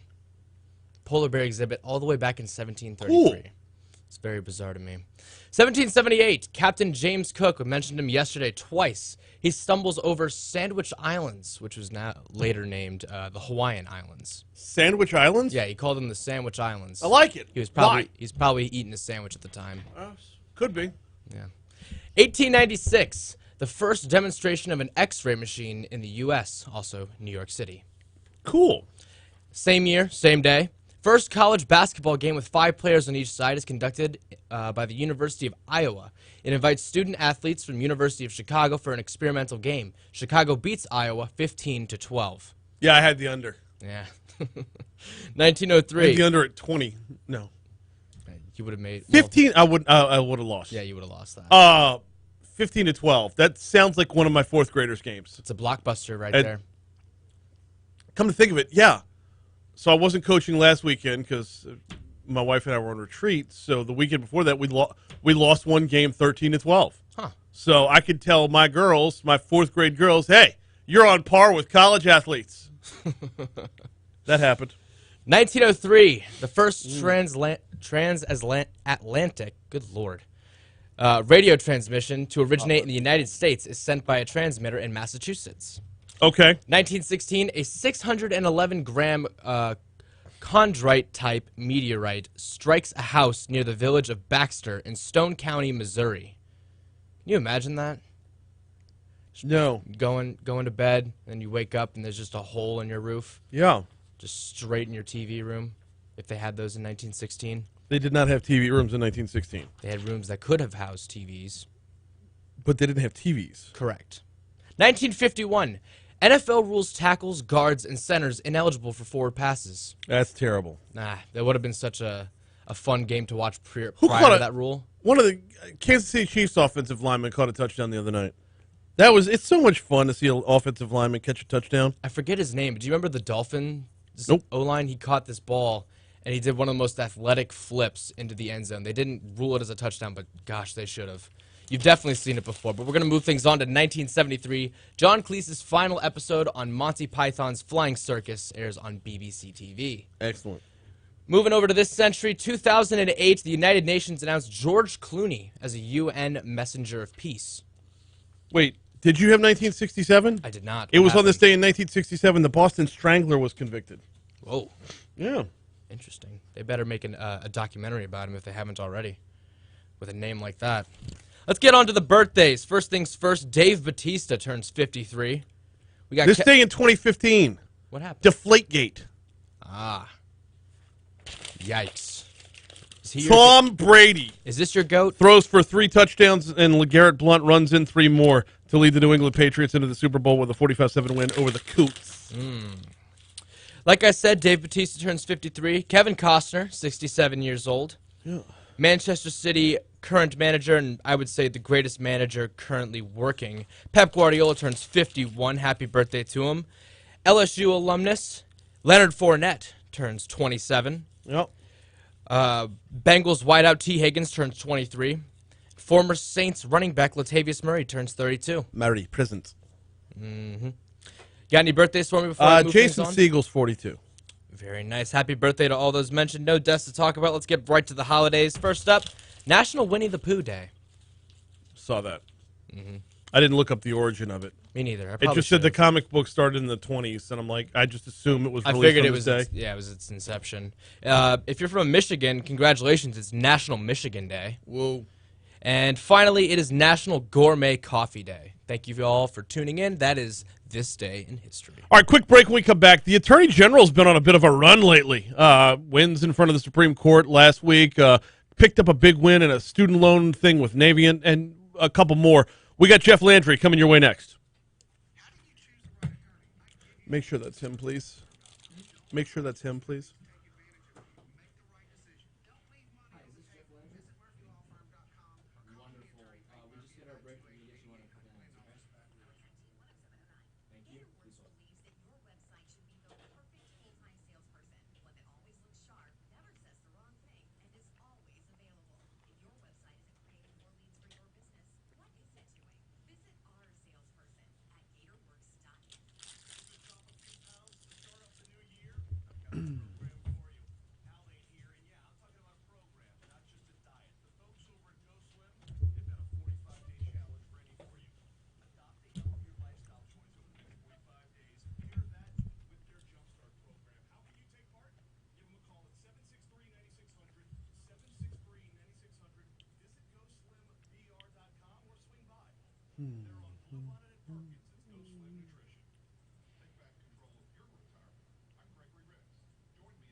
$816 Talk 107.3 FM WBRP.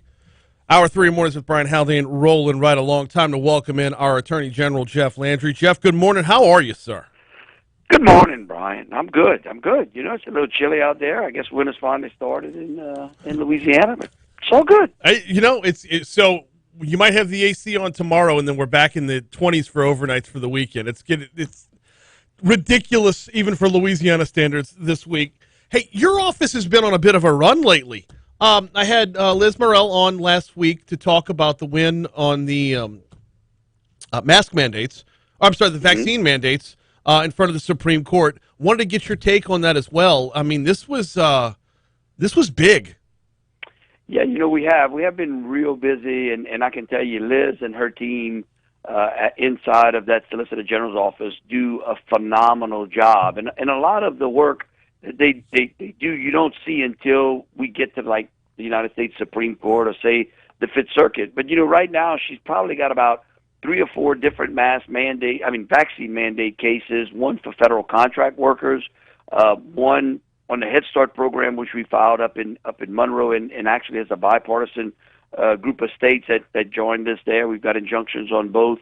But you know what you're seeing is a reach of the federal government that we really have not seen before, where basically the federal government can come down, reach into American citizens' lives, dictate medical procedures, and then threaten you or coerce you with your livelihood or your job.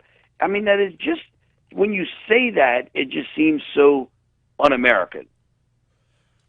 Yeah, it does. I hesitate. The term medical procedure feels over the top, but I don't know what else to call it. Well, that's what it is. I mean, you know, if it's a duck, you know, if it quacks like a duck and walks like a duck, it's a duck. You know, anytime that you inject something into your body, that is a medical procedure.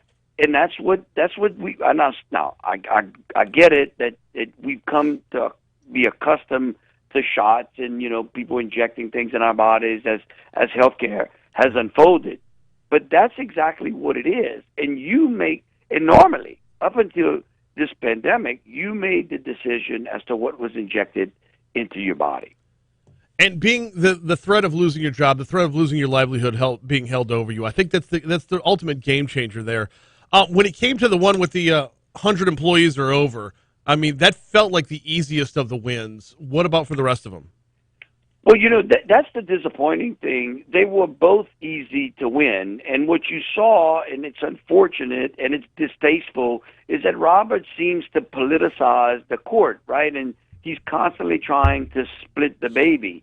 But if you talk to any legal scholar, they will tell you that the threshold that the court used to strike down the healthcare worker mandate was unprecedented. Both of those cases should have been decided to, they were coupled together. The decisions should have been the same. Mm-hmm. Moving on to the, because we covered the Supreme Court one pretty well. Actually, you know what? I got one more on the Supreme Court one. Are we done with this, or are we expecting more attempts at mandates to come down? Well, again, we're litigating the federal contract workers and every organization like our universities that receive federal funding. There's a mandate on those folks. We have an injunction. We filed suit in Alexandria on that case.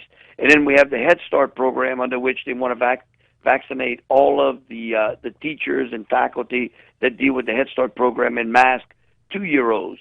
And we've got an injunction, thankfully, on that as well because, again, the Head Start program basically impacts the most disadvantaged out there, right? It's those kids that need a step up, right, and are in underserved, the disadvantaged neighborhoods, and they're imposing these mandates on it, and it really is crippling the program. And so we were glad to get an injunction on that. We were joined by a number of school districts and states. I think we've got like 26 or 20 states on that case as well. How much does that level of support mean towards the overall outcome? I think it speaks volume. It certainly means a lot at the district level and at the U.S. Supreme Court level when they see the number of states that are opposing this. Because, again, Brian, and I've said it on this show before and around, we forget that the Constitution is really a contract between the people and the states, and the federal government is like a byproduct of it, right? They're not the boss of everybody, and that's exactly why we were in the Supreme Court a couple of weeks ago. In that the federal government does not dictate to American citizens and to states like they are doing now. Yeah, it's a stark reminder. It's really a blast of cold water every time we're reminded that the Constitution does not give us rights. The Constitution protects the rights that we are endowed by our Creator. The Constitution does not give us those rights. They were ours to begin with. That's correct. And the Constitution is a limiting document, not an expansive document. The Constitution tells us that the federal government can't do these things because the founders, the writers of the Constitution, were consistently fearful of a strong centralized government.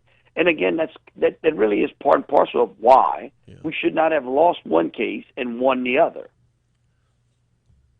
Yeah. We talked about that before, though, Jeff. I remember there was the difference between the two felt like it was going to be all the difference, and there was the opportunity to split the baby. And given that opportunity, if one side could save face, regardless of what's right, regardless of what's popular, we often see that hedging of bets. But that's why the court is made up of judges who are appointed for life, right? Oh, yeah. Because they should not fear the political retribution of it. They should be able to give us and call balls and strikes based on the law and the facts. And I guess that's the part that seems disappointing. But look, huge win for 85 million workers around the country, and it was great to lead that. And I think the people of Louisiana are starting to see the fruits of the Solicitor General's office that we created some 7 years ago, and we're certainly proud of it. We've got some great people that work there. Yeah, absolutely do. Hey, let's talk about this student loan, the settlement with the student loan servicer, Navient, that was announced late last week.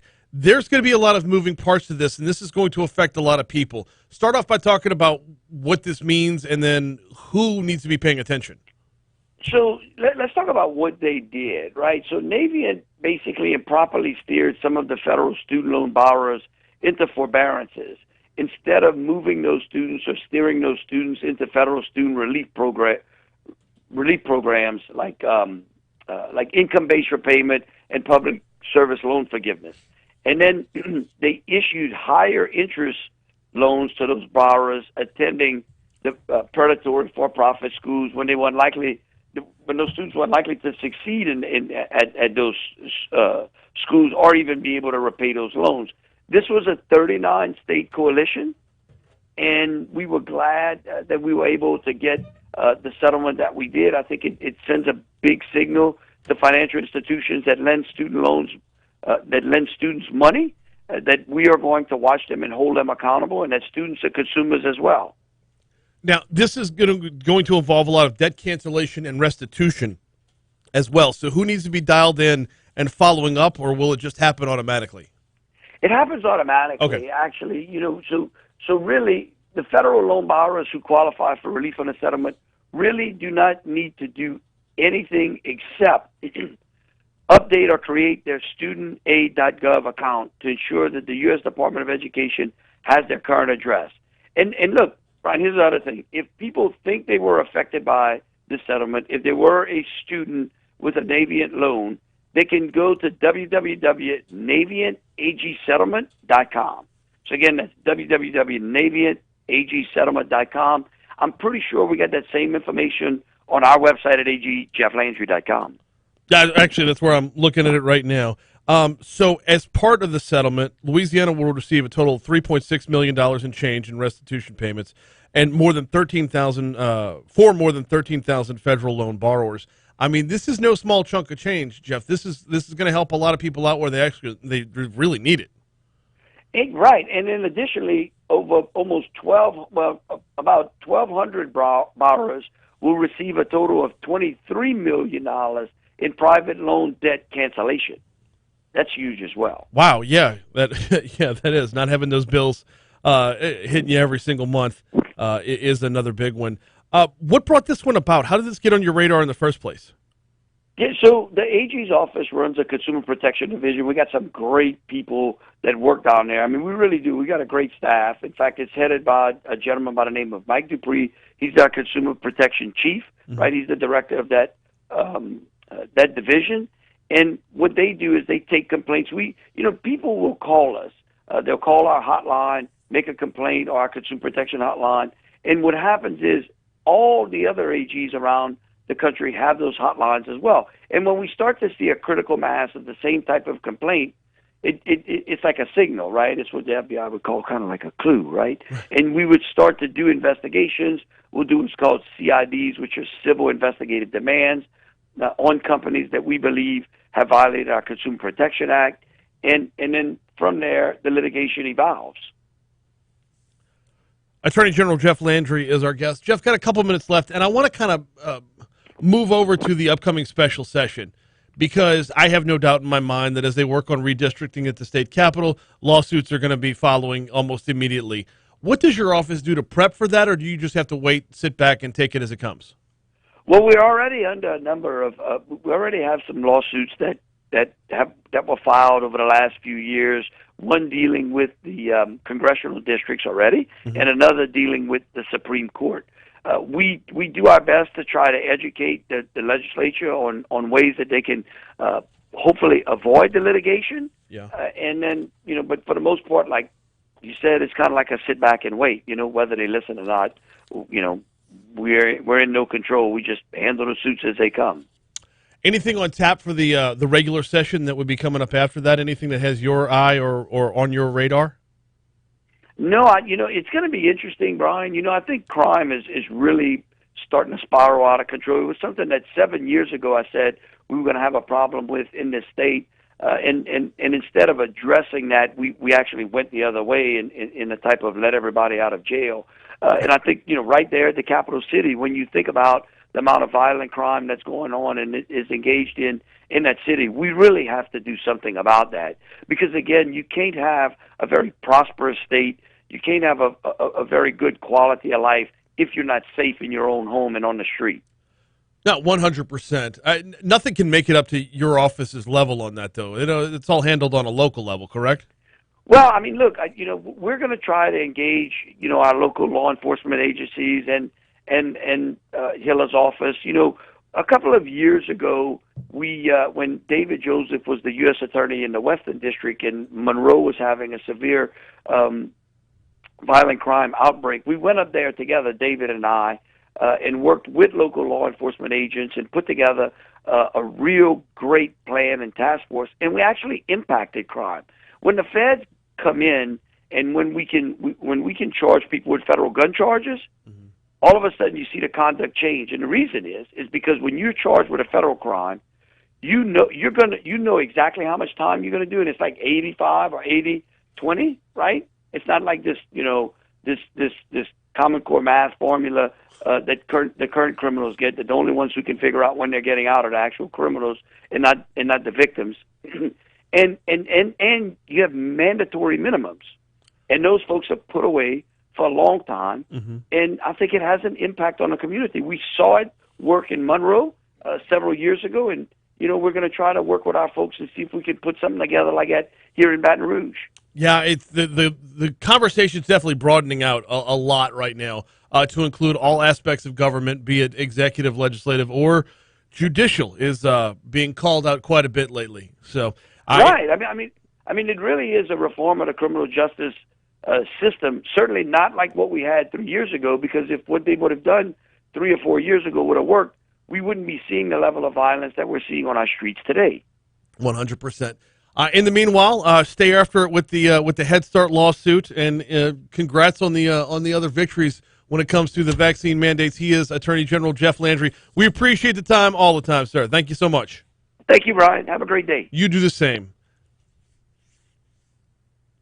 That vaccine mandate for companies with employees, with 100 employees or more, we talked with Liz Murrell about it last week. I wanted to get her perspective more from the angle of you're physically arguing in front of the Supreme Court. Like, whoa.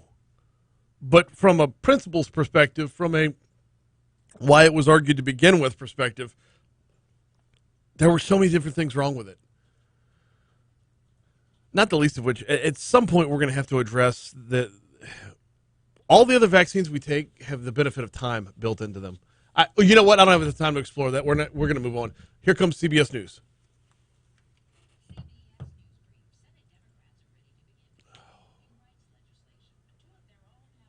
right, be right back.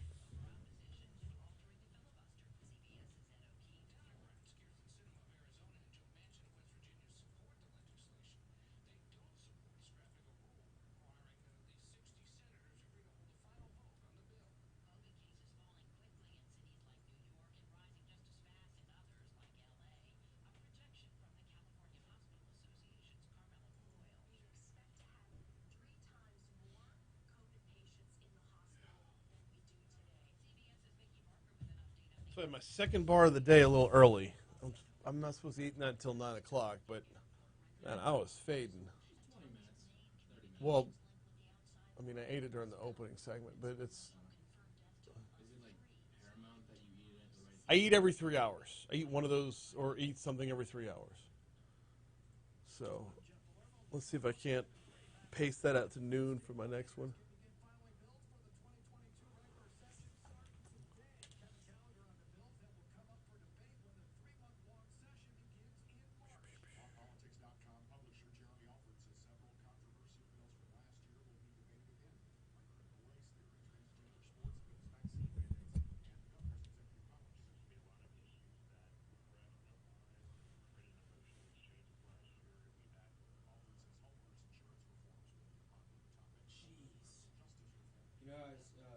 Reacted to Microsoft buying Activision Blizzard. Uh-huh. They bought them for $68.7 billion. Yeah, that's what the report said, yeah.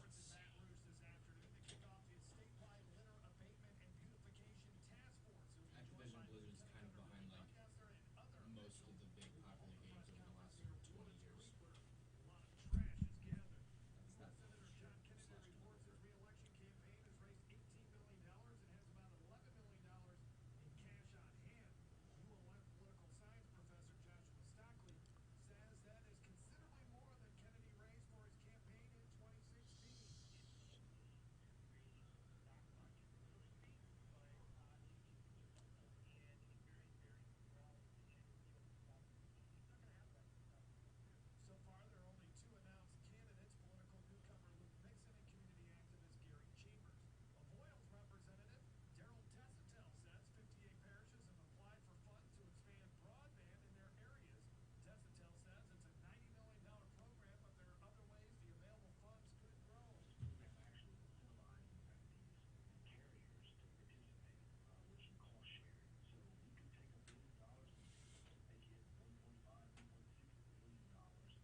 Oh.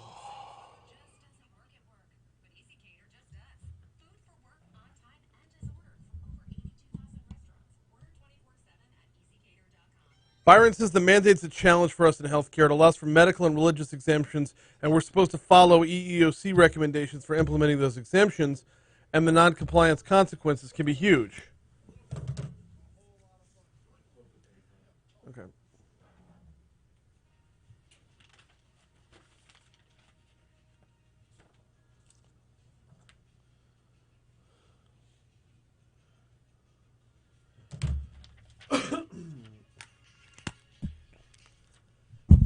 Is it going to snow Friday morning? I don't know. Got a little forecast for you, a little updated forecast for you, if you will. We are looking at a high today of 68 degrees. Overnight low tonight, 54. High tomorrow, 74, with an overnight low of 47. Yes, as cold as you were getting out the house yesterday morning and this morning, back down to short sleeves by tomorrow, right? Well, after that, it's going to rain overnight Wednesday into Thursday, and I believe all day Thursday into Friday as well. Get a load of this. Your overnight low Wednesday night into Thursday morning is 47. Your high on Thursday, 51. Over the course of the entire day, the temperature is only going to go up by 4 degrees, or at least that's what it's projected at. And then drop it all the way down to 29 to start off your Friday morning. And then top it out at 41 on Friday with more rain. So if you're 29 to start off Friday and it's still raining, that's that sweet spot, isn't it? Where you might see some snow. We're going to have to get Dr. Josh Eachus on to talk about this before Friday rolls around. By the way, after the rain clears out, it is going to stay cold for a little while. Friday's high is 46, overnight low of 26. Wow. Saturday will top out at 48. Sunday will top out at 52. Monday will be up to 56. And then by next Tuesday, it's back up to 60 degrees. But it is overall more wintry overall. Seasonably appropriate cold. Right now, 46 degrees and sunny in downtown Baton Rouge. Hey, we've talked a lot about jobs, job portals, where the next boom is going to come from. We talked about the great resignation, the cloud revolution. Well, let's talk a little bit about where our workforce is headed in Louisiana as well. We are in a workforce crisis right now. Revolving door of low and middle income employees. A number of companies are struggling to just stay afloat. And a number of those low and middle income employees who find themselves out of a job so often, they're drowning. The families are struggling. So there's a better way to handle all this. And Fred Keller, the founder and chair of Cascade Engineering, he's kind of at the heart of the better way of doing this. Rise LA is bringing in Fred Keller to talk about it. Keller basically changed the way his company did business. Keller's got hundreds of employees off of welfare while raising profits. These things are not mutually exclusive. In fact, it works better when they're teamed together. Louisiana can rise to the exact same challenge and replicate the model that Keller has. You can learn more at risela.biz, risela.biz. Rise LA, we all rise together. risela.biz. All right, got a couple of different things to talk about in this segment, and I apologize, but I'm going to be squeezing a lot down into one thing. So I have to start with that talking about crime with Jeff Landry, because there was a guest column in The Advocate, I was reading it last night, by a guy named Gregory Rusovich. The title is How New Orleans Can Get a Handle on Soaring Crime. It starts off by describing where New Orleans is at with crime right now. I think we kind of all understand they're in a very similar boat that we are. New Orleans has become a more dangerous place to live, work, and raise a family. Behind each grim crime statistic, there are many victims. Our quality of life and our city's viability are at risk, and the new year presents an opportunity for city leaders to act on this growing threat. The causes contributing to surging violent crime are identifiable, and solutions to improve public safety are attainable. He says, first, let's review the data, and he breaks down where we were in 2019 versus where we were in 2021. The numbers, of course, are alarming. One of the numbers within there, though, is the overall number of cops. He says, these alarming numbers are no fault of the remaining... Oh, sorry. Let me back that up a little bit.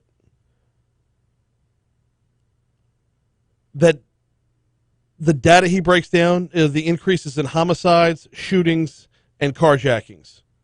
Now, he says these alarming numbers are no fault of the remaining brave men and women of the New Orleans Police Department, which has seen a precipitous drop in manpower during the last decade. In 2010, the force comprised of about 1,500 officers. In 2019, that number declined to 1,226. Today, there are fewer than 1,100 officers. We talked with Chief Paul last Tuesday. It's available on demand at talk1073.com or go back and pull up the YouTube. The chief has been battling this since taking the post. And police departments around the country have been battling this for the last few years now. And I'm wondering if we're not starting to see a stemming of that tide when it comes to anti-police rhetoric and anti-police sentiment throughout the media, throughout our whole lives, really. We went through a few years ago a number of prominent mayors from around the country exploring the possibility of defund the police and what that would look like and what it would mean. And those mayors, every single one of them now, has done a 180.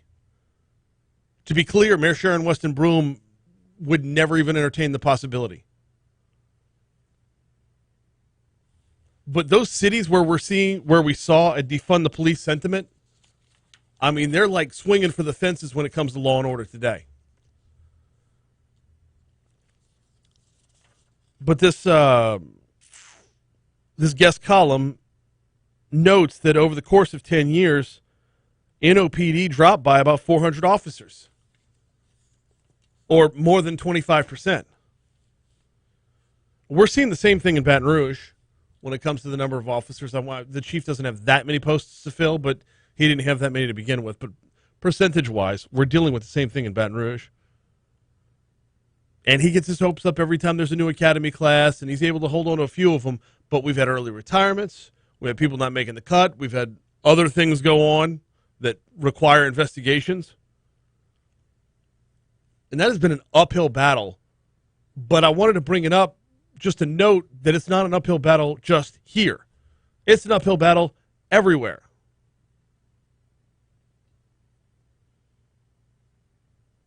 Back to the column. Despite the personnel shortage, NOPD is doing its best to arrest violent offenders. According to the Metropolitan Crime Commission, the police made 2,048 violent felony arrests in 2021, but the district attorney's office under Jason Williams refused or dismissed 1,223 violent felony cases during that same period. By comparison, in 2019, the NOPD made 2,093 violent felony arrests and 924 cases, nearly 300 fewer, were refused or dismissed under former District Attorney Leon Canizero. NOPD Chief Sean Ferguson has expressed concern over officer morale and the lack of criminal accountability. At a city council meeting in November, he said the officers, quote, have been demoralized. I think part of that is when the arrested subject tells them, I'll be out before you get off. Notice a similarity there as well? Last couple times we've had District Attorney Hill or Moore on, he has talked about exactly that. Not dismissals, not talking about that. I'm talking about the backlog. And I can't help but wonder, because the column doesn't reference this, but I wonder how many of those dismissals were just to prevent a backlog in Orleans Parish. Whereas in East Baton Rouge, Hiller's keeping his foot on the gas, albeit lightly until you could fully accelerate. But he is not letting go of those backlog cases. They're just going to have to be backlogged for a while. So number of officers, a shared concern. Backlogged cases or refusal or dismissal of cases, shared concern. Back to the column. Further compromising public safety, the city council passed an ordinance last year prohibiting law enforcement's legitimate use of multiple cellular and surveillance technologies. But shouldn't we provide the NOPD with the same access to technology that other police agencies using identify and arrest criminals? Well, this is one where we do not share a concern with New Orleans. In fact, this is one where we are way better off than New Orleans. Again, every time I have the chief on, we talk about the real-time crime center. He's like a proud papa when he talks about it, and deservedly so, because you can see a stark contrast there. Many other cities are struggling with violent crime rates and criminal justice systems that fail to hold criminals accountable. As public backlash spreads, mayors are taking note. This is getting into what I was talking about before. San Francisco Mayor London Breed said in a recent fiery speech, "It's time for the reign of criminals who are destroying our city to come to an end. And it comes to an end when we take the steps to be more aggressive with law enforcement, more aggressive with changes in our policies, and less tolerant of all the bull that has destroyed our city." One can only wonder if that were the sentiment from the beginning, if we would be anywhere near where we are right now when it comes to fighting crime. Keeping on that same note, former Philadelphia Mayor Michael Nutter wrote a blistering letter condemning District Attorney Larry Krasner's policies towards violent criminals, urging him to, quote, prosecute them, rather than coddle them, make excuses, reduce or drop charges. And in New York City, voters overwhelmingly elected ex-police officer Eric Adams, who had promised to crack down on criminals, while Manhattan DA Alvin Bragg contrarily outlined additional serious crimes to downgrade from felonies. So as the national narrative shifts, will we see a stemming of crime overall and or a boosting of morale within those who swear to serve and protect?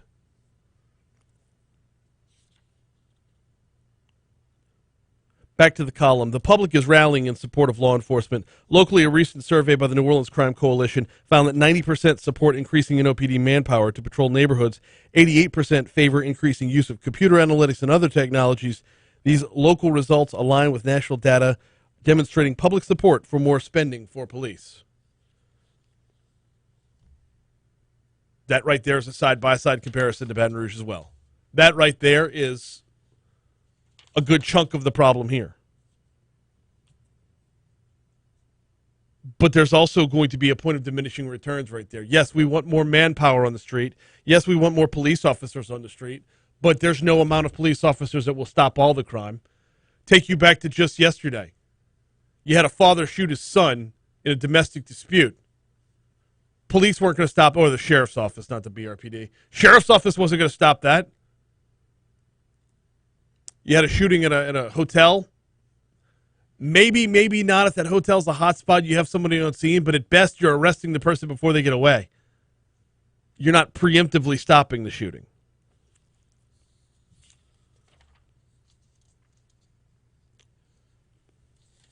One more to touch on before we have to head off to Your Money Now. Going back to the possible solutions, and this was one that I think the Baton Rouge can piggyback off of as well. Along with increased spending, expanding proactive policing would reduce crime. This past summer, the NOPD launched Operation Golden Eagle in partnership with the Louisiana State Police. This alliance provided additional manpower and actionable intelligence that resulted in 90 arrests, a significant number of seized weapons, and several federal indictments. Partnerships with federal, state, and regional law enforcement provide greater bandwidth, scale, and resources. Active sweeps place criminals on the defensive. This is one that we've touched on in Baton Rouge. I know last summer it was brought to the forefront a good bit. But this is also one where there's so much more ground, so much more room to run, so many opportunities to grow it. And nothing that this guy said, was it Gregory Rusovich, nothing he said was so far out of the realm of possibility that we could attain it. More cops. Appreciate your cops, give your cops the room to run, and then team your resources together. Those all seem like very, very reasonable goals. Your Money Now, coming your way right now.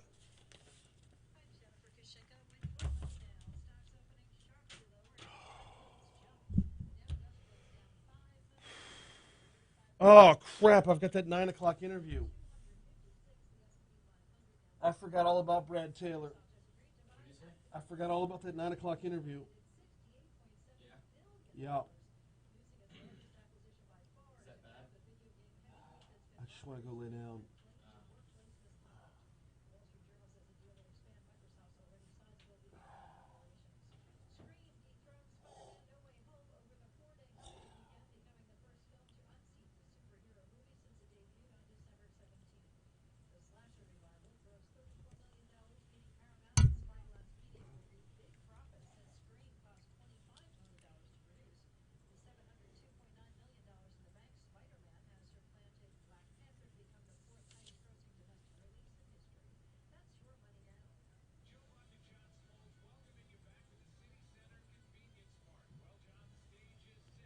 Yo.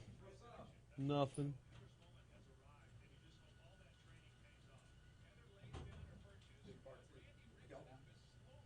Just YouTube. Make sure to get with Chris Elliott.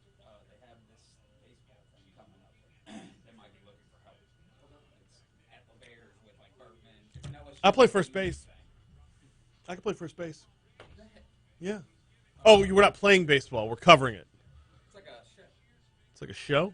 Yeah, it's like a reunion alumni championship. You know, my high school coach just made the Baseball Coaches Hall of Fame. Yeah. Yeah. Probably in his office. Say his name 3 times in a mirror. He'll just appear. You're on today, bro. I'm so tired. I got half an hour sleep last night. And that's the second night in a row that I got half an hour sleep. You will find me on my office floor in about an hour.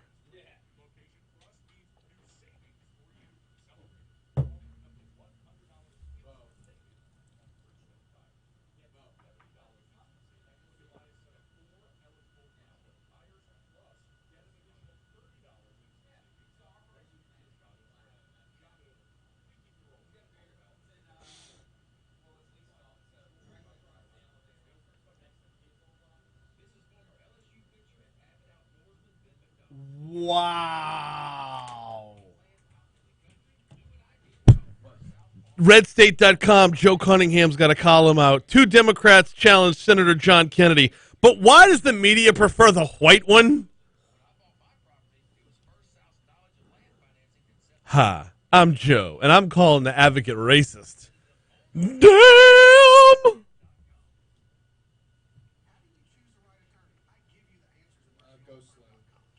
Yeah! Yeah.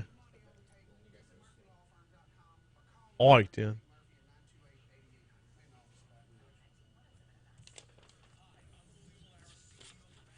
Hey, we go!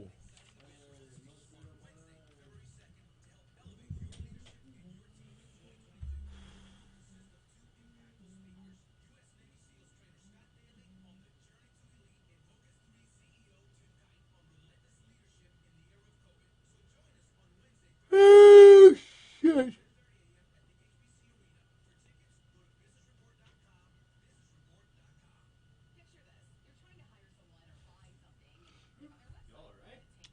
Bro, I'm falling out, man. I'm like, this is my second night in a row of sleeping for about half an hour. Yeah.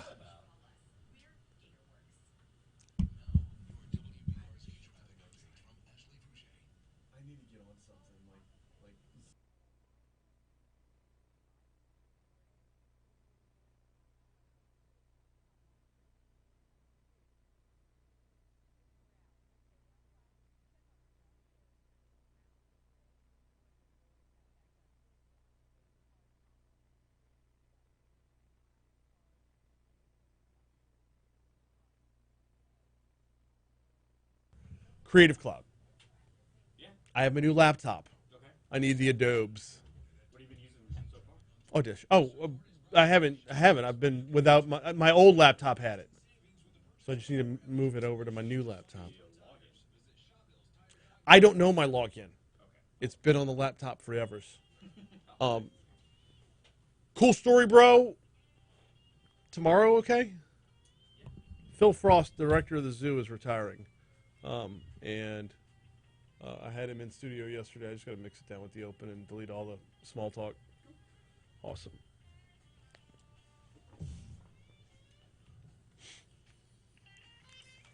$8:55, Talk 107.3 FM, WBRP. One segment to go on air for Mornings with Brian Haldane. On YouTube, Brad Taylor. He's a former Delta Force veteran, retired lieutenant colonel, graduate of the University of Texas, but we'll overlook that to accept and love the rest of him. Anyway, he's got a book out called End of Days. It's his latest novel. Pike Logan and Jennifer Cahill have been quarantined in Charleston, sidelined for months before because of COVID. Then they tie the knot. After that, other characters in the book deliver a surprise wedding gift, a request to help with an unsanctioned surveillance mission to track down the assassin of a high-ranking Mossad official. It's a lot of intrigue and a lot of fun.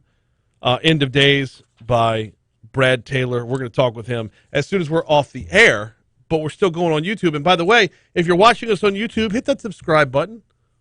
Hit subscribe. We would love to have you. Love to let you know what's on the show every single day. All right, we're wrapping up here, and I need to make sure I cover everything. Oh, had a nice little Rocky Road bar from Go Slim Nutrition a little bit earlier this hour. You heard me chewing on air. My apologies on that. I just missed time to return for break. It was a Rocky Road bar, one of my favorites over there at Go Slim. It's like having a candy bar for breakfast. There's 110 calories, 14 grams of protein. 14 grams of protein in that little fun-filled bar. One of the meals that I have throughout the day. Part of the overall program. And yes, it's a program, not just a diet. Look, if you want to adopt some healthier habits to start off 2022, Go Slim's got their 45-day challenge going on right now. 45 days to put you on a path towards healthier habits overall. In fact, this will set the table for Lent. Like, let's say you want to exercise more often over the next 45 days. That could be your goal. Drinking more water. Consuming fewer carbohydrates or dairy. Any of these things could be your goal. Why do you need Go Slim? Accountability. Plus, they'll put you in touch with a Jumpstart program to help get you on that path, knock off those first few pounds in a hurry. GEAUXSlimBR.com, GEAUXSlimBR.com. Jumpstart your 2022. The 45-day program is going on right now. Call them at 763-9600. They can walk you through it. All right, Southern University set to interview 5 semifinalists today and tomorrow as they're looking to find their next chancellor/president. Lawrence Alexander is currently the chancellor of University of Arkansas at Pine Bluff. He's one of the semifinalists. James Ammons, chancellor of SUNO, Southern University at New Orleans. Walter Kimbrough, Dillard University in New Orleans. He's their president right now. Dennis Shields is the chancellor of the University of Wisconsin-Platteville. And Kent Smith, president of Langston University in Oklahoma. Those are your 5 semifinalists. These interviews are going to happen over the next couple days, today and tomorrow. After that, they will be narrowed down to finalists, and then we'll have to pick the topic back up then. By the way, all the candidates are being interviewed via Zoom. So in-person interviews will be coming around once they determine who are the finalists among the semifinalists. I don't have enough time to touch on this, but I am going to tease it because I want to get this guy on later on. I was on redstate.com. Columnist Joe Cunningham has a new opinion piece. 2 Democrats challenge Senator John Kennedy. But why does the media prefer the white one? Can he not so subtly call the advocate racist right there? Wow. There's a lot to dive into within the column. We'll see if we can't get Joe lined up for the show later on this week. Hey, Fox News Rundown's coming your way next on air. We've got Brad Taylor coming your way next on YouTube. Get over to the YouTube page if you're not already there.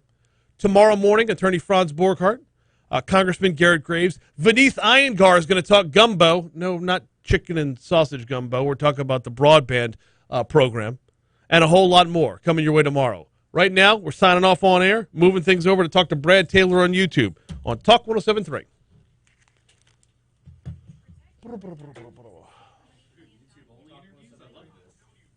We're still going, and yeah, we'll have it all set up. Did Senator Cassidy on Friday. Now I'll end up playing it back on air either tomorrow or the next day. This one will probably be Friday. Yeah, it's exclusive for about 72 hours. So, 8 minutes. All right.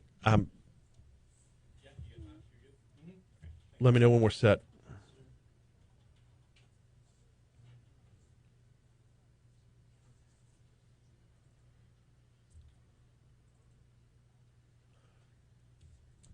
We good? Well,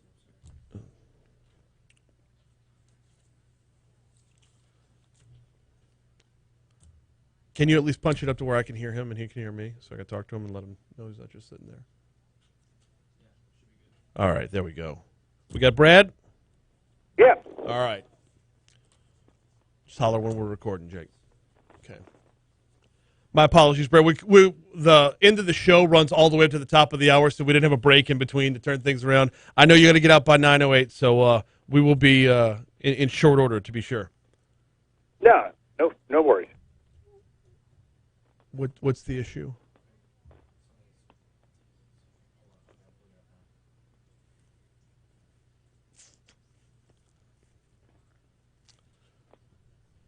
We are joined right now by a retired lieutenant colonel, former Delta Force veteran, and now author, Brad Taylor. Brad, good morning. Welcome to Talk 107.3. How are you? I'm doing well. Thank you for having me. No, glad to have you on here. Glad to be talking about this. I love this style of novel that you got. End of Days is out now. This is your second run at a novel, correct? No, it's actually my 16th. Oh, my goodness. Give me 1 second here. Yeah. No, my apologies. I'm No, it's no big deal. going off of memory from early this morning. All right. End of Days is available now. Brad Taylor, welcome aboard. Welcome to Talk 107.3. How are you, sir? I'm doing well. Thank you for having me. No, glad to have you on here. Let's talk a little bit about End of Days. Your characters, Pike Logan and Jennifer Cahill, are back at it. What can we expect from this book? The actual novel itself came out of, I got locked in for COVID, and in my back pocket, I always had this thing I wanted to write about. I came out of book research for Ring of Fire like 5 books ago out of Morocco, and I was in Rome, and we were doing a Segway tour because we're great American tourists, and this car came by with diplomatic plates, and the tour guide said, "That's a Knight of Malta," and I said, "What's a Knight of Malta? I've never heard of that."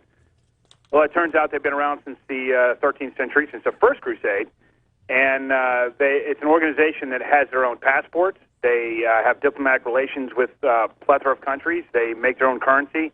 They have their own postage. They have a seat at the United Nations, observer status, but a seat at the United Nations. But they own no terrain. And I was like, that is fascinating. And so I stuck it in my back pocket and said, sooner or later I'm going to write a book about them. Well, then I got locked in on COVID, and the only thing that was running was Amazon, and I said, well, Amazon can deliver you some books on that organization, and so they did, and I decided to write a book about them. Knights of Malta. It's intriguing, and it's intriguing on a number of different levels. The idea behind these. How much of your real life experience plays into your writing? I would imagine you have just a wealth of knowledge to share. Yeah, you can't help but use your own experiences when you write. Any writer would do that. If you were, if you're going to write a scene about riding a bicycle, you think about the last bike you rode. If you're going to write a shootout in a grocery store, you think about the last grocery store you're in. So when I'm writing my books, nothing in there is anything I've ever done because that's all classified. But you can't help but use your own experiences. If I'm writing a gunfight, if I'm writing a house assault, if I'm writing the planning process at the operational strategic level, it's because I'm using my own experiences. I lived through that, so I'm going to put it in the book, and it's as true to life as I can make it. How difficult is it to walk that line between leaning on your own experience and not violating something that you know you're not supposed to share? It's actually not that difficult. Classified stuff usually revolves around 3 things. There's a location, there's an operation, or there's a capability. And for locations and operations, I just ignore that completely because none of the stuff in my books has anything to do with any locations or operations that are actually accurate. Capability, on the other hand, is a little bit tougher because I know the capabilities we have, and I have to not talk about those capabilities. In fact, there's quite a few times where I talk about a capability that we cannot do. The terrorists are using communication method X because the NSA can't track it when I know internally they absolutely can. So if you want to use my books as a playbook, go ahead. You're going to get rolled up. That's the hardest part, is trying to find a capability that we don't have. It's gotten easier over time because I'm now more distance, and technology just increases with leaps and bounds. And so now I actually, instead of looking to Department of Defense or the CIA, what are you guys doing? I look to criminals. Criminals are on the forefront of every penetration we have, and they do things that when I see a criminal strike here, for instance, there was a story that came out that when you have your cell phone and you go into a Starbucks, if you've been there before, your phone will hook to the Wi-Fi automatically, unless you're one of the 99.9% person who says always ask. You know, when I come to my house, my phone hooks to my Wi-Fi. I don't tell it to ask me every time to hook to Wi-Fi. Well, these criminals figured that out, and they said that they hovered a drone outside of a Starbucks in Manhattan, right above a road intersection, a cross street right before where the Starbucks is, and everybody that came out of Starbucks thought that they were talking. The phones they had thought they were talking to Starbucks, and they drained all their personal information and used it. And I heard that, and I'm like, I can use that in a book. So you've seen things in real life that obviously not sharing through the classified, but you've seen things and replicated them in novel form. Have you ever seen anything in novel form come to fruition in real life after the fact? From your own work? Oh, yeah. That happens all the time. I mean, actually, the world itself, as far as terrorism goes, as far as conflict goes, there's not a whole lot new under the sun since, Cain and Abel. That you can always find something in a novel and say, oh, wow, that actually happened. But the truth of the matter is it's probably happened before. Started putting pen to paper back in 2011, so you're a full decade in. How has the game changed over that time? The game changed as the publishing industry? Just as a writer following this particular path. No, for me it hasn't changed. I'm still trying to understand the publishing world. I mean, I'm a military guy. I still don't understand it. I write. All I do is sit there and say, what would I like to read? I'm a reader first. I'm a voracious reader. And so when I write a book, all I'm doing is writing what I would like to read. I don't try to chase trends. I don't try to chase, what I think will sell. I write what I would like to read. And if the public doesn't want to read what I like to read, then I'm a failure. And so far that hasn't happened because apparently I like to read what everybody else likes to read. Well, yeah, there's so many different levels of intrigue, especially when I'm reading about End of Days and what it will have in store for us as well. It is, I don't know if it's following a pattern or leading the path for where our curiosity, our want for action and adventure would come from as well. Hey, it says here that you also serve as a security consultant when not writing. What's that balance like, walking between the real life analysis and the fictitious analysis? Oh, the balance is there is no balance actually, because I try to write real world. I try to infuse my books with there's no preaching in the books. There's no politics. I don't do politics. I've had 16 books written with multiple presidential administrations, and I've never once mentioned what party they're from. I don't do politics. I don't like somebody preaching to me, and I'm not going to preach to somebody else. On the other hand, there are a lot of geopolitical fault lines around the world that people don't realize exist. And I try to capture that in the books. I try to do it in a nuanced way so that by the time you're done with the book, you really enjoyed the book, but you actually kind of learned something you didn't know was actually there. And the security consulting helps with that. I mean, there's all kinds of fault lines around the world that the United States doesn't realize is there. Yeah, and they continue to grow, especially in this cyber end of the world. It just gets more and more to the forefront. Hey, before I get you out of here, graduate of the University of Texas, should I be welcoming you to the Southeastern Conference, or are we bitter about this? I don't know how that's going to work out. My wife and I were talking about that the other day. A&M, which was our hated rival before, has been in the SEC for a few years now, and now we'll see where that goes. He is Brad Taylor. The book is called End of Days. It is available now. Brad, I appreciate the time. Thank you so much for your service and to our nation, and thank you for bringing us a little entertainment on the back end of that service as well. Thank you. And if anybody wants to check out excerpts of any of my books, actually, End of Days included, they can go to my website at bradtaylorbooks.com. bradtaylorbooks.com. We will include that link when we post it on demand. Thank you so much, Brad. Appreciate it. Thank you. Well, I'll have to edit that front end where I'm staring at a press release from Congressman Troy Carter, and I'm like, in my mind I'm thinking, why am I not looking at the proper press release about Brad? And I, for some reason, said 2 novels, not 16. Oh, well. Anyway, that's going to do it for us, y'all. We are straight up out of here. I will be back at it tomorrow. I've already got a full slate lined up for tomorrow. Franz, Venice, Garrett, and I can't remember who's in the 8 o'clock hour right now, but I know we've got a few things coming your way. So we'll see you then. Later.